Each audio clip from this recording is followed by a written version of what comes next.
ఒకసారి అందరూ లేచి నిలబడినట్లయితే ప్రార్థన చేసుకుందాం. ఎందుకంటే చాలాసేపు నుంచి కూర్చున్నారు కదా, కాస్త ప్రసంగం అయ్యేంత వరకు మీరు కూర్చోవాలంటే కాస్త కాళ్ళు నొప్పులు వస్తాయి. చైర్స్లో కూర్చున్న వాళ్ళకి నో ప్రాబ్లం, కింద కూర్చున్న వాళ్ళకి కాస్త ఇబ్బందిగా ఉంటుంది. కాస్త ప్రార్థన చేసుకుని కూర్చుందాం. అందరూ తరడ వంచినట్లయితే ప్రార్థన చేసుకుందాం.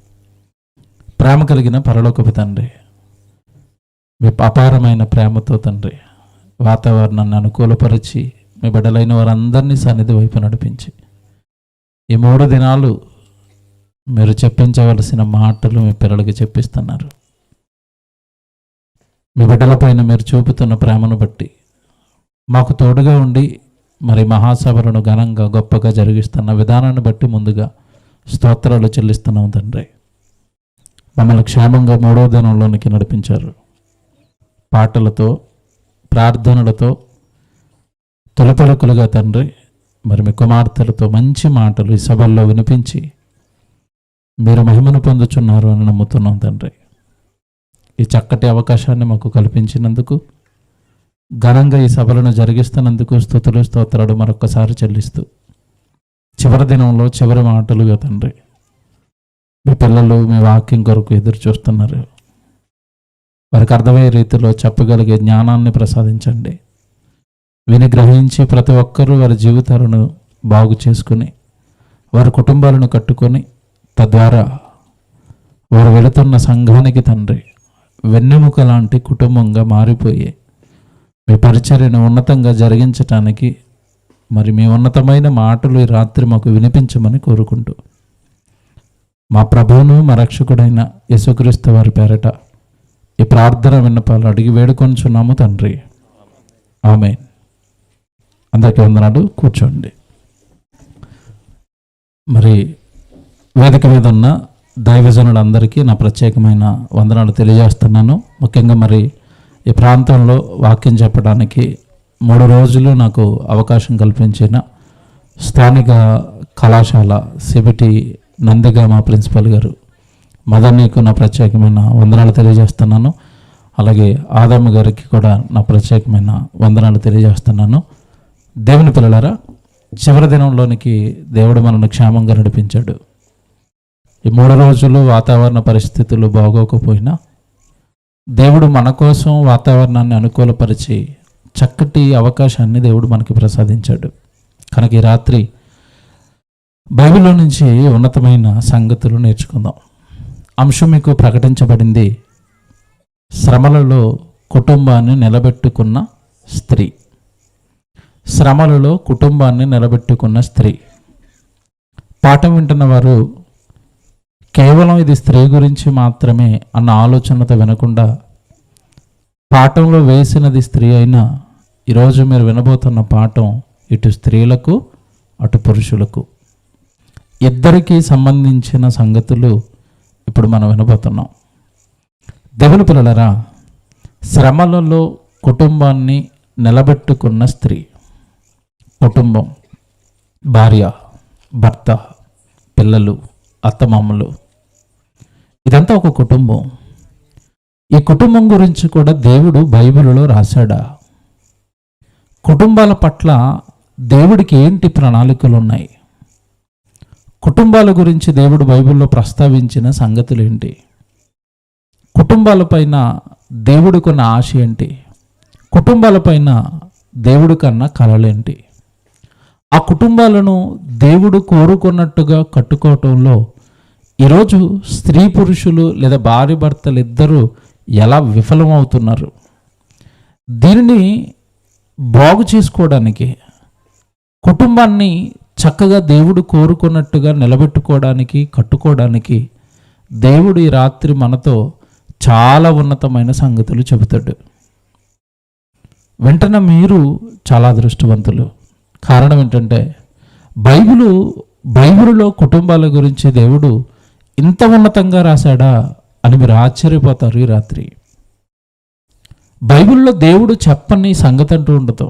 కానీ మనుషులు బైబిలును సరిగా నేర్చుకోకపోవటం వల్ల, బైబిలుకు ఒక మత గ్రంథం అన్న ముద్ర వేయటం వల్ల కుటుంబాలను బాగు చేసే మాటలు దేవుడు బైబిల్లో ఎన్నో రాయించినా ఆ మాటలు మతం అనుకుని, ఆ మాటలను స్వీకరించక, ఆ మాటలను ఆలోచించక చేజేతులారా కుటుంబాలను సర్వనాశనం చేసుకుంటున్నారు. ఈరోజు మీరు కోర్టుల దగ్గరికి వెళితేనండి, ఉన్న కేసుల్లో అత్యధికంగా వస్తున్న కేసులు ఏంటో తెలుసండి? భార్య భర్తల గొడవల కేసులు, అందులోనూ విడాకులు మాకు కావాలి అనే కేసులు. ఎందుకు కుటుంబాలు ఇలా విచ్ఛిన్నం అయిపోతున్నాయి? ఎందుకు కుటుంబాలు ఇలాగా విడిపోతున్నారు? ఎందుకు కుటుంబాల మధ్య ఈ అల్లరి? ఎందుకు ఈ కుటుంబాల మధ్య ఈ గొడవలు? ఎందుకు కుటుంబాల మధ్యలో ప్రశాంతత లేదు అంటే, ఈ కుటుంబాల వెనక ఒక ఆయన ఉన్నాడు అని, ఈ కుటుంబం కట్టింది ఆయన అని, ఈ కుటుంబం పైన కుటుంబాన్ని కట్టిన పరలోకపు తండ్రికి చాలా ఆశలు ఉన్నాయి అని సమాజంలో ఉన్న చాలామందికి, కుటుంబ వ్యవస్థలోనికి ప్రవేశించిన వారికి తెలియకపోవడం వల్ల ఇవన్నీ జరుగుతున్నాయి. నిజంగా చెప్తున్నానండి, ఈ పాఠం మీరు మనసారా భార్య కానీ భర్త కానీ వింటే అసలు కుటుంబంలో గొడవలు అనేవి ఉండవండి. చాలా ప్రశాంతంగా ఉంటారు, చాలా ఆనందంగా ఉంటారు. మీ పిల్లపాపలతో హాయిగా దేవుడి సన్నిధిలో మీరు ఎదుగుతారు. జాగ్రత్తగా నా మాటలు ఈరోజు ఆలకించండి, వినండి. నా మాటగా కాక పరలోకంలో ఉన్న నా కన్న తండ్రి నాకు చెబుతున్నాడు అన్న హృదయంతో ఈ మాటలు వినండి.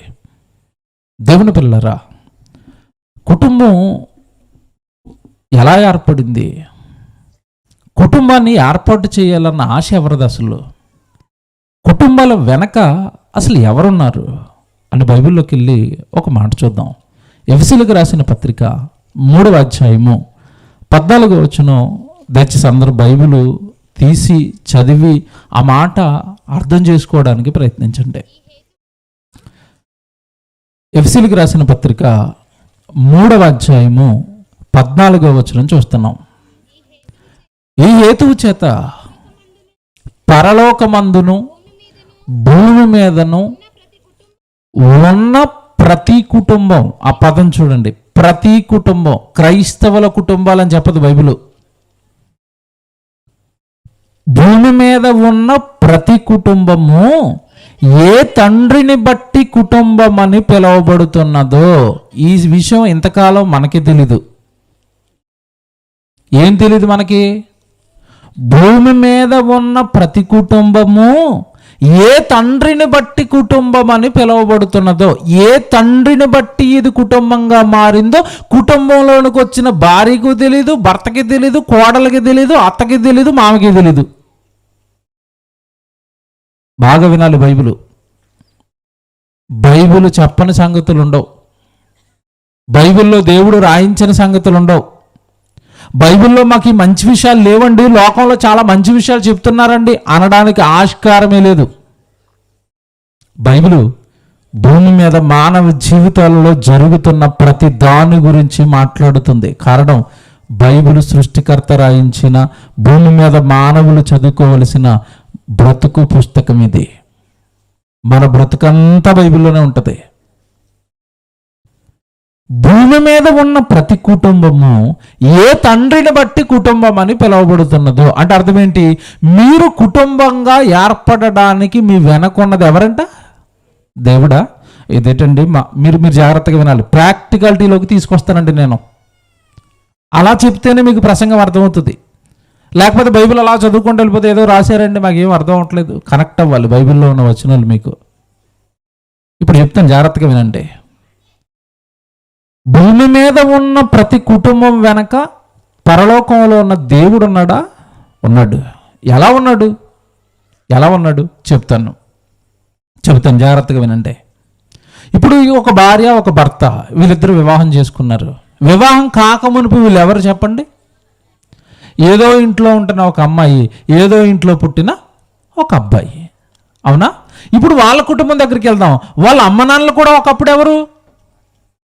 ఎక్కడో పుట్టిన అమ్మాయి, ఎక్కడో పుట్టిన అబ్బాయి. ఇప్పుడు వాళ్ళ ఇంట్లోకి వెళ్దాం. ఇలా మీరు వెనక్కి వెళ్ళిపోతే, భూమి మీద వెనక్కి వెళ్ళిపోతే భూమి మీద ఒక్క కుటుంబం ఉంది ప్రారంభంలో. ఎవరిదా కుటుంబం? ఆదాము హవ్వ. దేవుడు నేలమంటితో నరుని చేశాడు. ఆ నరుడి యొక్క ఎముకను తీసి స్త్రీగా చేసి వాళ్ళిద్దరికి దేవుడు ఏం చేశాడు? వివాహం చేశాడు, జతపరిచాడు. అక్కడ కుటుంబం అనేది ఏర్పడింది. అక్కడ నుండి భూమి మీద కుటుంబాలన్నీ ఏర్పడ్డాయి. తర్వాత కయ్యను వివాహం చేసుకున్నాడు, కయ్యను కుటుంబం వచ్చింది. ఇక తర్వాత ఏమంటే హేబేలు చచ్చిపోయాడు, షేతు, ఎనోషు, ఇలాగ మీరు తీసుకుంటే ఒక్కొక్కరు వివాహాలు చేసుకున్నారు. ఈ వివాహాల ద్వారా కుటుంబాలు భూమి మీద ఏర్పడ్డాయి. కీర్తన గ్రంథం 68వ అధ్యాయము 6వ వచనం చూడండి. కీర్తన గ్రంథం 68వ అధ్యాయము 6వ వచనం. దేవుడు ఏకాంగులను సంసారులుగా చేయువాడు. ఏం చేస్తున్నాడంట? ఏకాంగులు అంటే ఒంటరిగా ఉన్న వాళ్ళని ఏం చేస్తున్నాడు? సంసారులుగా, ఒక కుటుంబంగా సంసారం చేసుకునేవారిగా తీసుకొచ్చాడు. అలాగే ఆదాము అవ్వను తీసుకొచ్చాడు. వాళ్ళ నుండి భూమి మీద ఉన్న ప్రతి కుటుంబాన్ని తీసుకొచ్చాడు. ఈ కుటుంబ వ్యవస్థను భూమి మీద ప్రారంభించింది ఎవరు అంటే దేవుడు. మీకు మాట్లాడుతాను. మొట్టమొదటి కుమారుని కన్నది మొట్టమొదటి కుటుంబంలో భార్య ఎవరు? హవ్వమ్మ. బిడ్డను కన్నది ఎవరిని కన్నది? కయ్యూనుని కన్నది కదండి. మొదటి కుమారు కయ్యూను కదా. కయ్యూనుని కన్నప్పుడు హవ్వమ్మ ఏమందో నాకు చెప్పాలి. యెహోవా దయ వలన నేనొక మనుష్యుణ్ణి సంపాదించుకున్నాను. ఏమంటే ఇక్కడ చాలా మంది బిడ్డలను కన్నారు కదా, మీరు ఎప్పుడైనా ఈ మాట అన్నారా?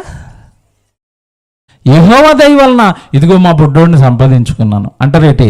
నా బంగారం, నా కొండ, నా రూపం, నా పోలిక, నా రంగు, నా కళ్ళు. మనం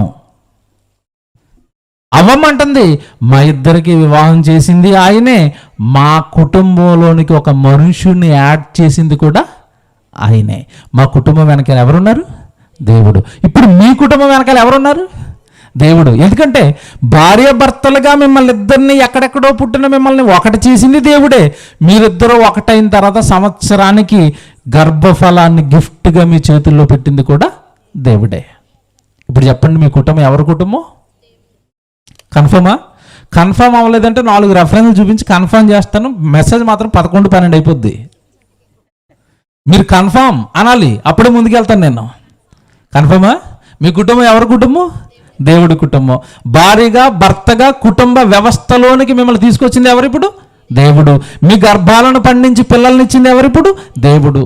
ఎఫ్సి 3:14 భూమి మీద ఉన్న ప్రతి కుటుంబము ఏ తండ్రిని బట్టి కుటుంబం అని పిలువబడుతున్నదో, అంటే ప్రతి కుటుంబంలో మీ కుటుంబం ఉందా? ఉంది. అంటే ఇప్పుడు మీ కుటుంబం ఎవరి కుటుంబమో నాకు చెప్పాలి. ఎవరి కుటుంబం? ఏఎన్ఆర్ గారి కుటుంబం అండి, విన్నారా? కృష్ణ గారి కుటుంబం అండి, రామారావు గారి కుటుంబం అండి? కాదండి, దేవుని కుటుంబాలండి. ఇది కరెక్ట్. రాజశేఖర రెడ్డి గారి కుటుంబం అండి, చంద్రబాబు నాయుడు గారి కుటుంబం అండి? కాదు. భూమి మీద ఉన్న ప్రతి కుటుంబము ఏ తండ్రిని బట్టి కుటుంబం అని పిలువబడుతున్నదో కన్ఫర్మ్. అంటే భూమి మీద ఉన్న ఫ్యామిలీస్ అన్నీ కూడా దేవుడివా? దేవుడు కట్టాడా కుటుంబంగా? దేవుడు నిలబెట్టాడా కుటుంబంగా? జాగ్రత్తగా వినాలి ఇక్కడి నుంచి. మీ కుటుంబం దేవుడిది అన్న ఆలోచన వచ్చినప్పుడు భార్య భర్తల మధ్యలో ఏదైనా గొడవ వస్తే నిజంగా నాది దేవుడి కుటుంబం అని ఫీల్ అయిన వాళ్ళు ఏం చేస్తారో మీరు చెప్పండి. ఏం చేస్తారు? ఇది మీకు అర్థమవుతుంది. కథ చెప్తాను ముందు. కథ ఏంటి? ఇందాక చెప్పాను కదా ప్రారంభంలో, ఈరోజు కోర్టులకు వెళ్ళిపోతున్నారు. అంటే ఇప్పుడు పోలీస్ స్టేషన్కి వెళ్ళిపోద్ది, ఆయన పోలీస్ స్టేషన్కి వెళ్ళిపోతాడు, మా ఆయన కొట్టేస్తున్నాడు నన్ను, నాకు విడాకులు ఇచ్చేయండి. ఇదేంటిది? లేదా మా ఆయన కొట్టేస్తున్నాడు నన్ను, ఆయన ఒక్కసారి మీరు సెల్లో వేసి ఒక రౌండ్ వేసి వదలండి అంటుంది ఒక ఆవిడ. ఎవరిని ఇస్తావమ్మా రౌండ్? భర్తనా? ఆగు, బైబిల్ చెప్తాను ఇప్పుడు నీకు. భార్యను హింసిస్తున్న భర్త అయినా, భర్తను హింసిస్తున్న భార్య అయినా మీ ఇద్దరు ఒకటి మర్చిపోయారు. ఏం మర్చిపోయారు తెలుసా? బైబిల్ ఏం చెప్పిందో తెలుసా? మీరు ఇద్దరని చెప్పలేదు. ఏమని చెప్పింది?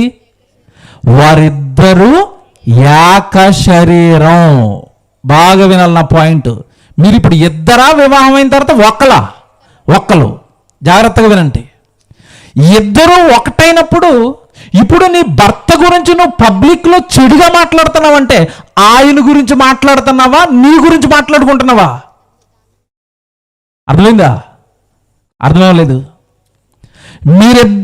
ఇద్దరు కాదిక వివాహం అయిపోయిన తర్వాత ఒకటి అన్నప్పుడు మీరిద్దరూ ఒకటే అయితే నీ భర్త గురించి నువ్వు తప్పుడుగా పబ్లిక్లో బయట ఎందుకు మాట్లాడుతున్నావు? నీ భార్య బలహీనతలు ఎందుకు పబ్లిక్లో చెబుతున్నావు?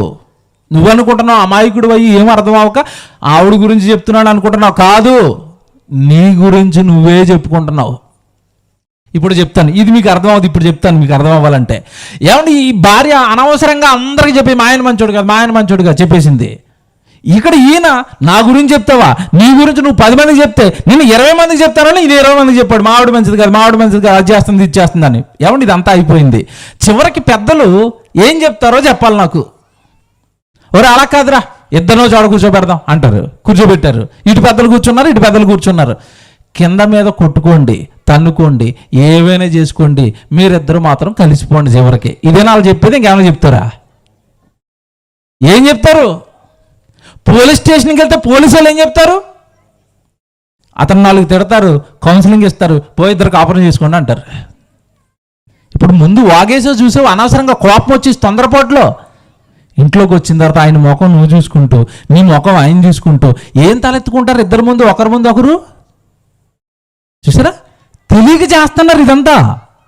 నీ భర్తను పాడు చేసుకోవటం అంటే నిన్ను నువ్వు పాడు చేసుకోవటం. నీ భార్యను పాడు చేసుకోవటం అంటే నిన్ను నువ్వు పాడు చేసుకోవటం. తెలుసా? ఇప్పుడు చెప్తాను వినండి జాగ్రత్తగా. కుటుంబాలు ఈరోజు ఎందుకు విడిపోతున్నాయంటే కుటుంబాల మధ్యలో ఒకరికి ఏమి లేదు, అండర్స్టాండింగ్ లేదు. ఇంకొకటి బాగా గాడి తప్పింది ఎక్కడ అంటే, మీరు జాగ్రత్తగా వినండి. భార్యకు భర్తకు దేవుడు కొన్ని విధులు పెట్టాడు. బైబిల్లో పెట్టాడు. ఏమంటే ఎక్కడా కూడానండి పెళ్లి చేసినప్పుడు నువ్వు ఇలాగే ఉండాలని చెప్పరండి. కానీ దేవుడు మాత్రం బైబిల్లో చెప్తాడు. పెళ్లి ప్రసంగాలు వినే ఉంటారు మీరు. పెళ్లి చేసేటప్పుడు పాస్టర్ గారు ఏం చెప్పారు మీకు? భార్యలారా మీ భర్తకు లోబడండి, భర్తలారా మీ భార్యలను ప్రేమించండి. ప్రమాణాలు చేశారా చేయలేదా? చేసేట్లు గాలికి వదిలేసాం, అందుకే మన కుటుంబం గాల్లో కొట్టుకుపోతుంది. చేసిన ప్రమాణాలు గాలికి వదిలేశారు. ఏమండి అక్కడ మీరు పాస్టర్ గారు చెప్పారు అనుకుంటున్నారేమో? అవి కాదు. అవి ఎవరు చెప్పినవి? దేవుడు చెప్పాడు. భార్యలారా మీ భర్తకు మీరు లోబడండి, భర్తలారా మీ భార్యలను మీరు ప్రేమించండి. ఇప్పుడు జాగ్రత్తగా వినండి. భార్య లోబడుతుంది, భర్త ప్రేమిస్తున్నాడు. కుటుంబంలో గొడవలు ఉంటాయా? కుటుంబంలో డిస్టర్బెన్స్లు ఉంటాయా? మీరు ఆలోచించండి. ఏమైనా సరే ఇప్పుడు సర్దుకుపోతుంది. భర్త కాస్త కోపిస్తండి, ఏమన్నా సరే కాస్త సర్దుకుపోతుంది. పోన్లేండి అంటుంది. భర్త ఏమంటాడండి? ఒకసారి కోప్పడతాడు, 2 సార్లు కోప్పడతాడు, తర్వాత ఏమైపోతాడు చెప్పండి? పాపం నేనే కోప్పడతానండి, ఎప్పుడు ఏమందండి, మా ఆవిడ మంచిదండి. చూసారా? ఆయన 4 అంటుంటే నువ్వు 6 అంటున్నావు అనుకోండి, ఏం జరుగుతుంది అక్కడ? అర్థం చేసుకో అతని బలహీనత ఏంటి, అతని కోపం ఎందుకు వస్తుంది, ఏదైనా స్ట్రగుల్ అవుతున్నాడా, ఏమైనా సమస్యలో ఉన్నాడా, ఎందుకంటే ఇలా కోపం అయిపోతున్నారు అంటే కూర్చుందాం, చక్కగా ఇద్దరు కూర్చుని మాట్లాడుకుందాం, ఎంత బాగుంటుంది. భార్యను కూర్చోబెట్టి మాట్లాడుకోండి, ఎంత బాగుంటుంది. భర్తను కూర్చోబెట్టి మాట్లాడుకోండి, సమస్య వచ్చినప్పుడు ఎంత బాగుంటుంది. ఇది చేయరండి. చేయక ఎగోలికి వెళ్ళిపోతున్నారు, అహానికి వెళ్ళిపోతున్నారు. ఒక ఆవిడ అంటుంది, నువ్వు మాటికి నన్ను ఎదిరిస్తే, మాటికి నన్ను తిడితే అందరిలాగా పడేదాన్ని కాదు నేను. ఎందుకో తెలుసా? వచ్చేటప్పుడు 10 లక్షలు కట్నం పట్టుకుని వచ్చానంటుంది ఆవిడ. చూసారా ఎక్కడికి తెలిసిందో? ఒక ఆవిడ అంటుంది, నువ్వు ఓరకనే ఎక్కువ మాట్లాడేవనుకో, నాకు అసలే 6 అన్నలు ఉన్నారు, ఫోన్ చేశానంటే వాలిపోతారు, చూసుకొని ఈ సంగతి అంటుంది. ఏంటిది? బెదిరిస్తున్నారా భర్తని? దేంతో బెదిరించాలా? ఒకరినొకరు బెదిరించుకోవాలా? ఒకరి ప్రతాపం ఒకరి మీద చూపించుకోవాలా? ఒకరి ఈగోని సాటిస్ఫై చేయడానికి ఇంకొకరి మీదని అణిచేయటమో, అతన్ని తిట్టడమో, మానసికంగా బాధ పెట్టడమో చెయ్యాలా కుటుంబం అంటే? కాదండి. తెలీదు అసలు సంగతి లేవు మీకు. రోజు వినాలి జాగ్రత్తగా మీరు. కుటుంబం నీ ఇష్టం వచ్చినట్టుగా ప్రవర్తించడానికి కుదరదు. నీ కుటుంబం కాదు అది. ఎవరి కుటుంబం? దేవుడిది. నీ వలన పాడైనా, నీ భర్త వలన పాడైనా దేవుడు ఇద్దరిని పట్టుకుంటాడు. మర్చిపోకండి. మీ ఇద్దరిని ఏదో ఆశతో జతపరిచాడు, ఏదో కలగని జతపరిచాడు. ఇదంతా తెలియకండి కుటుంబాలు నాశనం చేసుకుంటున్నారు. పోనీ ఏమైనా పెద్ద పెద్ద కారణాలు ఉంటున్నాయంటే లేదండి. ఇందాక చెల్లి చెప్తుంది కదా తొలి ప్రసంగంలో, పెత్తనం. నా మాటే నువ్వు వినాలి, నా చేతికే పెత్తనం అంతా ఇవ్వాలి. నువ్వు రూపాయి ఖర్చు పెట్టినా సరే నాకు చెప్పే ఖర్చు పెట్టాలంటుంది ఒక ఆవిడ. పాపం కష్టపడతాన భర్త ఏదో ఏమంటే ఒక రూపాయి ఖర్చు పెట్టుకుంటే తప్పుడు అట్లా ఖర్చు పెట్టుకుంటే తప్పు. కొంతమంది ఏంటంటే దేవుడికి ఇచ్చినా కూడా తిడుతున్నారంట. సేవకుల రిపోర్ట్ ఉంటుంది మాకు. సేవకుల నుంచి రిపోర్ట్ ఏంటంటే ఆయన ఇవ్వాలనుకుంటాడు. అంత ఎందుకు ఇచ్చావు నన్ను అడగకుండా, 5,000 ఎందుకు ప్రకటించావు అక్కడ మీటింగ్కి, నన్ను అడగాలి నువ్వు అంటుంది ఒక ఆవిడ. ఇదేంటిది అంటే దేవుడికి ఇచ్చినా ఒప్పుకోని మనసా? సమస్యలండి కుటుంబం నిండా. కారణం ఏంటో తెలుసా? అసలు కారణం చెప్తున్నాను ఈరోజు. కుటుంబం నిండా మీకు ఎందుకు ఈ సమస్యలతో నిండిపోయింది కుటుంబం అంటే, అసలు మీ కుటుంబం దేవుడి కుటుంబం అనే మీకు తెలీదు. ముఖ్యంగా చెప్పన కారణం, ఇటు భర్త దగ్గర సమస్య వచ్చింది, లేదంటే భార్య దగ్గర సమస్య వచ్చింది. జాగ్రత్తగా వినండి, ఇది నిజమో కాదో నాకు చెప్పండి. ముందుగానండి భార్య లేదా స్త్రీ సమస్య వచ్చింది కుటుంబంలో, ఎవరు జ్ఞాపకం వస్తారో మీరు చెప్పాలి నాకు. ఎవరు జ్ఞాపకం వస్తారు? మీ భర్త బాగా త్రాగుపోతే తిట్టేస్తున్నాడు, కొట్టేస్తాడు, మీకు మొదట ఎవరు జ్ఞాపకం వస్తారు? మొదట ఆల్వేస్ అమ్మనాన్నలు, తర్వాత అన్నలు ఉంటే అన్నలు, తమ్ముళ్ళు ఉంటే తమ్ముళ్ళు, మొత్తం అందరికీ రౌండ్ వేసేసిన తర్వాత మొత్తం మీద మా ఇద్దరిని ఏకం చేసింది ఎవరో ఉంటారు మధ్యవర్తి. పాపం పెళ్ళిళ్ళు పేరై ఉండొచ్చు, ఈ పిల్ల మంచిదని పాస్టర్ గారే ముందుండి పెళ్లి చేయొచ్చు. కేసు అటు తిరిగి ఇటు తిరిగి ఎక్కడికి వెళ్తా చెప్పండి? పెళ్లి చేసిన ఆయనకి ఫోన్ చేసి మంచి సంబంధం అని అబద్ధాలు చెప్పు పెళ్లికి ముందు. ఇటు చూడు నన్ను రోజు కొట్టేస్తున్నాడు, తిట్టేస్తున్నాడు, నానాహింసలు పెడుతున్నాడు, బాధలు పెడుతున్నాడు, నువ్వు అర్జెంటుగా రా మా ఇంటికి, అర్జెంటుగా వచ్చి తనకి చెప్పు నన్ను కొట్టొద్దని, నన్ను తిట్టొద్దని. ఏమండి సహజంగా కుటుంబాల్లో జరుగుతున్నాయి కదండి. ఆవిడ ఇంకా ఏమండి కొంచెం మంచి ఆవిడ అనుకోండి, వెంటనే బట్టలు సర్దుకుని వెళ్ళిపోద్ది. ఎక్కడికి? ఎవరిని విడిచిపెట్టి ఎక్కడికి వెళ్ళిపోతున్నావు? భర్తను విడిచిపెట్టి, పిల్లల్ని విడిచిపెట్టి, నీకు దేవుడు నిన్ను చేర్చిన కుటుంబాన్ని విడిచిపెట్టి తల్లిదండ్రుల దగ్గరికి వెళ్ళిపోద్ది. కొంతమంది భర్తలు వీళ్ళంతే, నీకు నాకు పట్టలేదమ్మా, 4 రోజులు మా అమ్మగారి ఇంటికి వెళ్ళి వస్తాను. ఈవిని ఒంటరిగా ఈవిడ్ని పిల్లల్ని విడిచిపెట్టి అమ్మ నాన్న ఇంటికి వెళ్ళిపోతాడు ఈయన. ఏంటిది? తప్పు చేస్తున్నారు మీరు. ఎందుకు తప్పు చేస్తున్నారో తెలుసా? నా వైపు చూడండి అందరూ. యేసుక్రీస్తుల వారు బోధ చేస్తున్న తొలినాళ్ళల్లో శాస్త్రులు పరిచయాలు అనేవాళ్ళు తప్పు పట్టుకోవాలి యేసుప్రభులు అని ప్రయత్నించేవారు. ఆ ప్రయత్నిస్తూ యేసుప్రభుని ఒక ప్రశ్న అడిగారు. వాళ్ళు ఏమని అడిగారు తెలుసా? అసలు భార్య కానీ భర్త కానీ విడాకులు తీసుకోవచ్చా? ఒకసారి పెళ్ళైన తర్వాత విడాకులు తీసుకోవచ్చా అని అడిగారు. దానికి యేసుప్రభు మతిపోయే ఆన్సర్ ఇచ్చాడండి. మతిపోయిద్ది, కరెక్ట్గా ఆలోచిస్తుంది. మత్తయి సువార్త 19వ అధ్యాయానికి రండి అందరూ. 6వ వచనం చూద్దాం డైరెక్ట్గా. మత్తయి సువార్త 19వ అధ్యాయము 6వ వచనం చూడండి జాగ్రత్తగా. కాబట్టి వారు ఇకను ఇద్దరు కాక ఏక శరీరముగా ఉన్నారు కనుక దేవుడు జతపరిచిన వారిని మనుష్యుడు వేరు చేయకూడదు. ఏం చెప్పాడండి యేసుప్రభు? మీకేమర్థమైందో? దేవుడు జతపరిచిన వారిని మనుష్యుడు అంటే ఇప్పుడు మిమ్మల్ని ఇద్దరిని జతపరిచింది పాస్టర్ గారా, పెళ్ళిళ్ళు పేరయ్యా, దేవుడా? ఎవరు జతపరిచారు మీ ఇద్దరిని? దేవుడు. ఇప్పుడు మీ ఇద్దరికి సమస్య వస్తే మీరిద్దరు వెళ్ళవలసింది ఎక్కడికి? మిమ్మల్ని ఒకటి చేసిన దేవుడి దగ్గరికి వెళ్ళండి. వెళ్తామా? అసలు దేవుడు జ్ఞాపకం వస్తాడా? మా ఇద్దరి మధ్యలో దేవుడు ఉన్నాడన్న ఆలోచన అయినా వస్తుందా? రాదు. అమ్మ జ్ఞాపకం వచ్చింది, నాన్న జ్ఞాపకం వచ్చాడు, పెళ్లి పెద్ద జ్ఞాపకం వచ్చాడు, చుట్టుపక్కల ఉన్న ఫ్రెండ్స్ జ్ఞాపకం వచ్చారు. కానీ దేవుడి వాక్యాన్ని మీరు హృదయపూర్వకంగా నమ్మితే మీ ఇద్దరిని జతపరిచింది ఎవరు? ఇప్పుడు దేవుడు. ఇప్పుడు చెప్తాను. మత్తయి సువార్తలో యేసు ప్రభు మనకి చెప్పినా ఏమని చెప్తున్నాడు యేసు ప్రభు? మీ ఇద్దరిని జతపరిచినది దేవుడు అని చెప్పాడు. ఆయన చెప్పినా సరే దేవుడి దగ్గరికి రారండి. ఏమంటే దేవుడి దగ్గరికి రావటం అంటే వాక్యం దగ్గరికి రండి. వాక్యం సమాధానం చెప్పలేని సమస్య ఉంటుందా భూమి మీద? ఉంటుందా? దేవుణ్ణి నువ్వు అంత అమితంగా నమ్మితే మా సమస్యను దేవుడు ఖచ్చితంగా పరిష్కరించడానికి సమర్థుడు అని నువ్వు నమ్మితే నీ భర్తను తీసుకుని దేవుడి దగ్గరికి వస్తావు, నీ భార్యను తీసుకుని దేవుడి దగ్గరికి వస్తావు. దేవుడిలో, దేవుడి వాక్యంలో ఒకరిని ఒకరు బాగు చేసుకుంటారు. కారణం ఏంటి? మీ ఇద్దరిని జతపరిచింది మనుషులు కాదు, ఎవరు? దేవుడు. దేవుడు జతపరిచిన వారిని మనుషులు వేరు చేయకూడదు.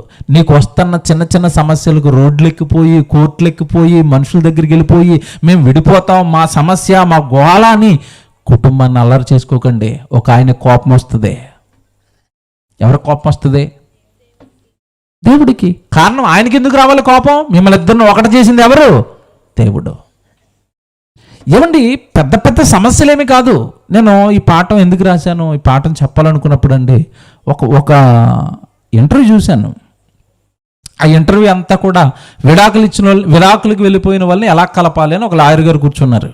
జాగ్రత్తగా వినండి. ఈయన దగ్గరికి విడాకుల కేసులు వస్తున్నాయి. ఒక కేసు చెప్పాడు. బాబు ఫోటో రెడీ చేయండి. కేసు చెప్పాడు ఒకటి. ఏం కేసు చెప్పాడంటే, ఏం చెప్పాడంటే ఒక ఇద్దరు పెళ్ళై సంవత్సరమో లేదంటే 2 సంవత్సరాలు అయింది, విడాకులకు వచ్చేసారండి. భర్త వచ్చేసాడు, భార్య వచ్చేసాడు.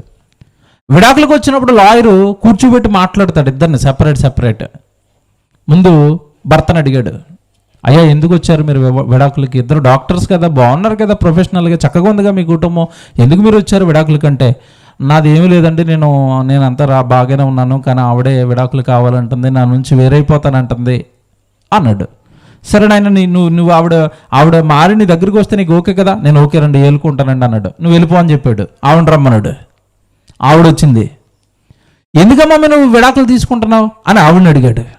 ఆవిడ సూపర్ కారణం చెప్పింది, మీకు మతిపోయింది ఇప్పుడు. ఎందుకు విడాకులు తీసుకుంటున్నావు అంటే, అసలు మేము ఎవరో తెలుసండి మీకు అన్నది ముందు. ఎవరమ్మా మీరు? నేను డాక్టర్ని, ఎంబీబీఎస్ డాక్టర్ నేను. ఆయన ఎవరు? ఎంబీబీఎస్ డాక్టరే. మంచిదే కదా, మీరు డాక్టర్స్ అయితే చక్కగా చదువుకున్నారు కదా, నాలెడ్జ్ ఉంటుంది కదా, బుద్ధి జ్ఞానం ఉంటుంది కదా, ఎందుకు వచ్చారు విడాకులకి అన్నాడు ఆయన.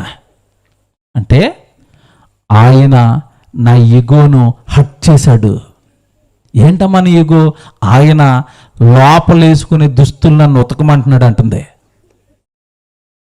చూసారా కారణం ఏంటి? విడాకులకి ఆయన లోపల వస్త్రాలే ఉతకమంటున్నాడంట, బనియలు డ్రాయర్లు ఉతకమంటున్నాడంట. నా ఈగో హట్ అయింది. ఎంబీబీఎస్ డాక్టర్ని ఇతను బనియలు ఉతకాలని నేను వద్దు, ఆడితో నాకు విడాకులు ఇచ్చేయండి. అసలు ఉతిపోయిందండి ఆ కారణం విని. నాకు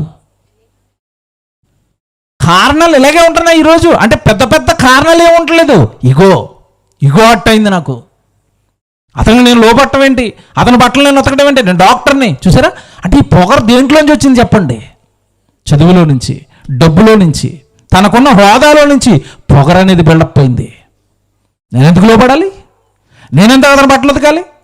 నాకు ఇచ్చేయండి విడాకులు. చాలా బాధపడిపోతున్నాడండి లాయరు. చిచ్చి ఇలాంటి కారణాలకి విడాకులు. జడ్జి గారు చెప్తే నవ్వుకుంటారమ్మా, నీకు దండం పెడతాను కలిసిపోండి అంటున్నాడు లాయరు.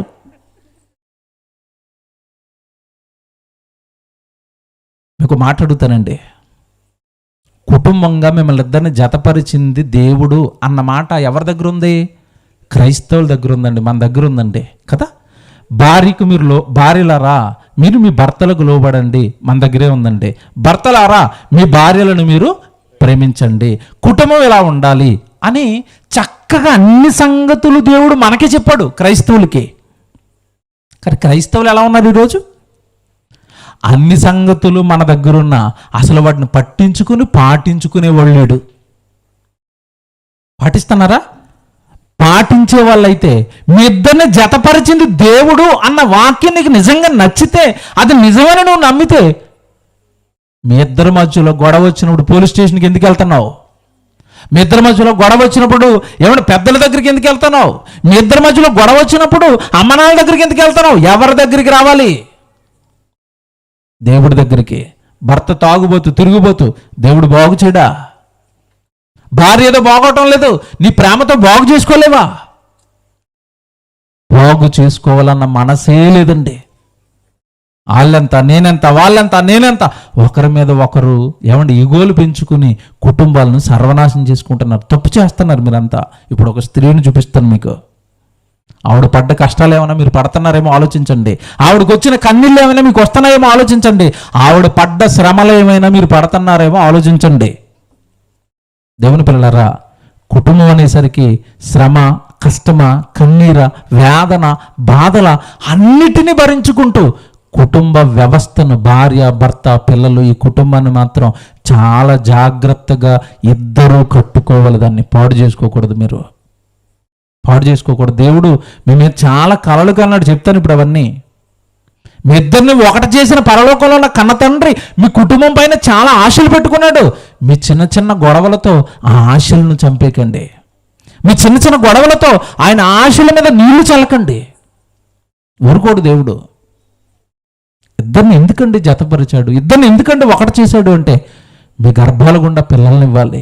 వాళ్ళను దైవజనుడుగా మీరు తీర్చిదిద్దుతుంటే పరలోకంలో ఉన్న కన్న తండ్రి మీ కుటుంబాన్ని చూసి ఆనందపడాలి. ఈ సంకల్పంతో మిమ్మల్ని ఇద్దరిని జతపరిచి మీకు పిల్లల్ని ఇస్తే, మీరు కొట్టుకుంటుంటే, మీరు తిట్టుకుంటుంటే, మీరు భయంకరంగా కుటుంబంలో ప్రవర్తిస్తుంటే మిమ్మల్ని చూసిన మీ పిల్లలు ఏం నేర్చుకుంటారు? బైబిల్ ఏం చెప్పింది? తండ్రి ఏది చేయుట కుమారుడు చూచునో కుమారుడు కూడా అది చేస్తాడు. మీరిద్దరు కొట్టుకుంటుంటే వాడు మీ మాట వింటాడా? ముందు మీరిద్దరు కొట్టుకోవడం మానేయండి, తర్వాత మాకు బుద్ధి చెప్పండి అంటారు పిల్లలు. వాళ్ళ ముందే అరుచుకోవటం, వాళ్ళ ముందే తిట్టుకోవటం, వాళ్ళ ముందే కుట్టుకోవటం. వాళ్ళు మీకు ఏం గౌరవం ఇస్తారు? బాగా ఆలోచించండి నేను చెప్పేవి. వాళ్ళ ముందు మీరిద్దరు కొట్లాడుకుంటుంటే ఎప్పుడైనా వాళ్ళు పైకి అనరు, పిల్లలు కదా. అంటే 2 దెబ్బలేస్తారని భయంతో లోపలెట్టుకుంటారు. కానీ ఆ ఇన్నర్ ఫీలింగ్ ఇదే, చెప్పడానికి వచ్చారు మాకు, రాత్రి గదిలో వెళ్ళేది అనుకుంటారు అంటాడు. లోపల అదే ఉంటుంది వాడికి. దేవుని పిల్లలారా, కుటుంబం అనేసరికి దేవుడు కలలను పండించే గొప్పదండి. దీని విలువ తెలియక ఒక్కటిగా ఎక్కడెక్కడో పుట్టారు మీరు. సమస్యలు వస్తాయి, రాక మానవు. ఎందుకు వస్తాయంటే ఆవిడ ఎక్కడో పుట్టింది, ఆవిడ వాతావరణం వేరు, నువ్వు ఎక్కడో పుట్టావు. మీ కుటుంబపు అలవాట్లు వేరు, వాళ్ళ కుటుంబపు అలవాట్లు వేరు, నీ మనస్తత్వం వేరు, అమ్మాయి మనస్తత్వం వేరు. ఎక్కడెక్కడో డిఫరెంట్గా కుటుంబాల్లో పుట్టి, డిఫరెంట్ తిండులు తిని, డిఫరెంట్ కల్చర్లో బ్రతికి, డిఫరెంట్ పరిస్థితుల మధ్యలో బ్రతికిన మీరు సడన్గా పెళ్ళి అనే ఒక కార్యక్రమంతో ఒక్కటయ్యారు. అలా ఒకటైనప్పుడు అర్థం చేసుకోవడానికి ట్రై చేయండి. ఆవిడ ఎలా ఉంటుంది, ఏ టైంలో ఎలా రియాక్ట్ అవుతుంది. ఇప్పుడు భర్త ఎలా ఉంటున్నాడు, ఏ టైంలో ఎలా రియాక్ట్ అవుతున్నాడు. నేను ఎలా ఉంటే ఇద్దరం ఒకటైపోతాం, ఇద్దరు ఆలోచనలు కలుస్తాయి. ఆలోచించుకోకుండా కుటుంబాన్ని మాత్రం నాశనం చేసుకుంటే దేవుడు ఇద్దరిని విడిచిపెట్టడు. మీ ఇద్దరిని శ్రమలలో కుటుంబాన్ని నిలబెట్టుకున్న స్త్రీ. కారణాలు చెప్తాను. కుటుంబాలు కూలిపోవడానికి ముందు, ఆవిడ దగ్గరికి తీసుకెళ్లే ముందు. ఈరోజు ఎక్కువ శాతం కుటుంబాలు కూలిపోవడానికి చెల్లి తొలి ప్రసంగంలో చెప్పినట్టుగా ఎగోలు, పెత్తనాలు, అది పడదు పురుషుడికి, గొడవ. రెండవది అనుమానాలండి. అనుమానం. ఈవిడ ఎవరితోనైనా మాట్లాడింది అనుకోండి, అన్నాను పిలిచినా సరే అనుమానం ఈయనకి.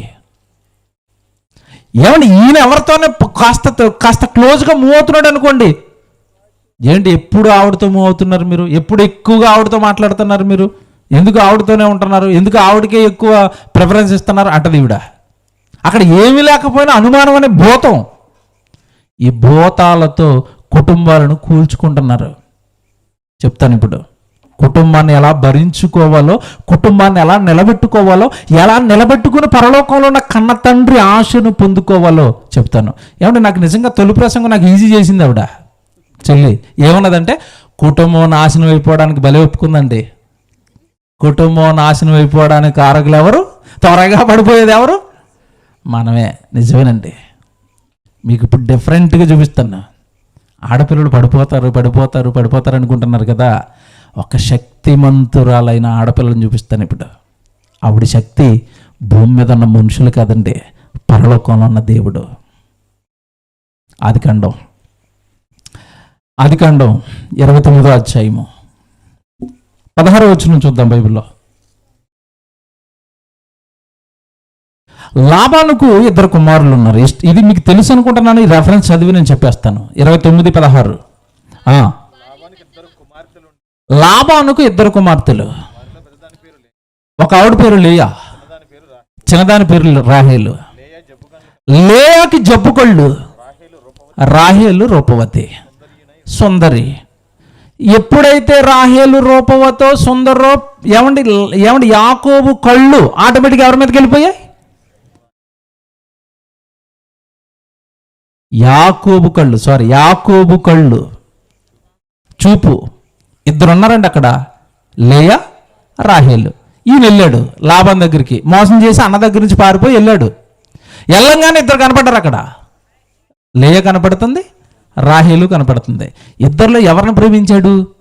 రాహేలును ప్రేమించాడు. ఎందుకు ప్రేమించాడో చెప్పాలి నాకు. రాహేలు రూపవతి సుందరి, లేయకేముంది? జబ్బు కళ్ళు. ఏమంటే ఇక్కడ అందరూ కూడానండి ఎలాగ ఆలోచించారంటే, అవునండి ఎవరైనా పెళ్లి చూపుల్లో ఎవరిని పెళ్లి చేసుకుంటారు? ఎవరిని చేసుకుంటారు? బాగున్న వాళ్ళనే కదా. పెళ్లి కొడుకు పెళ్లి కూతురు విషయంలో పెట్టుకునే ఎక్స్పెక్టేషన్స్ ఎలా ఉంటాయి?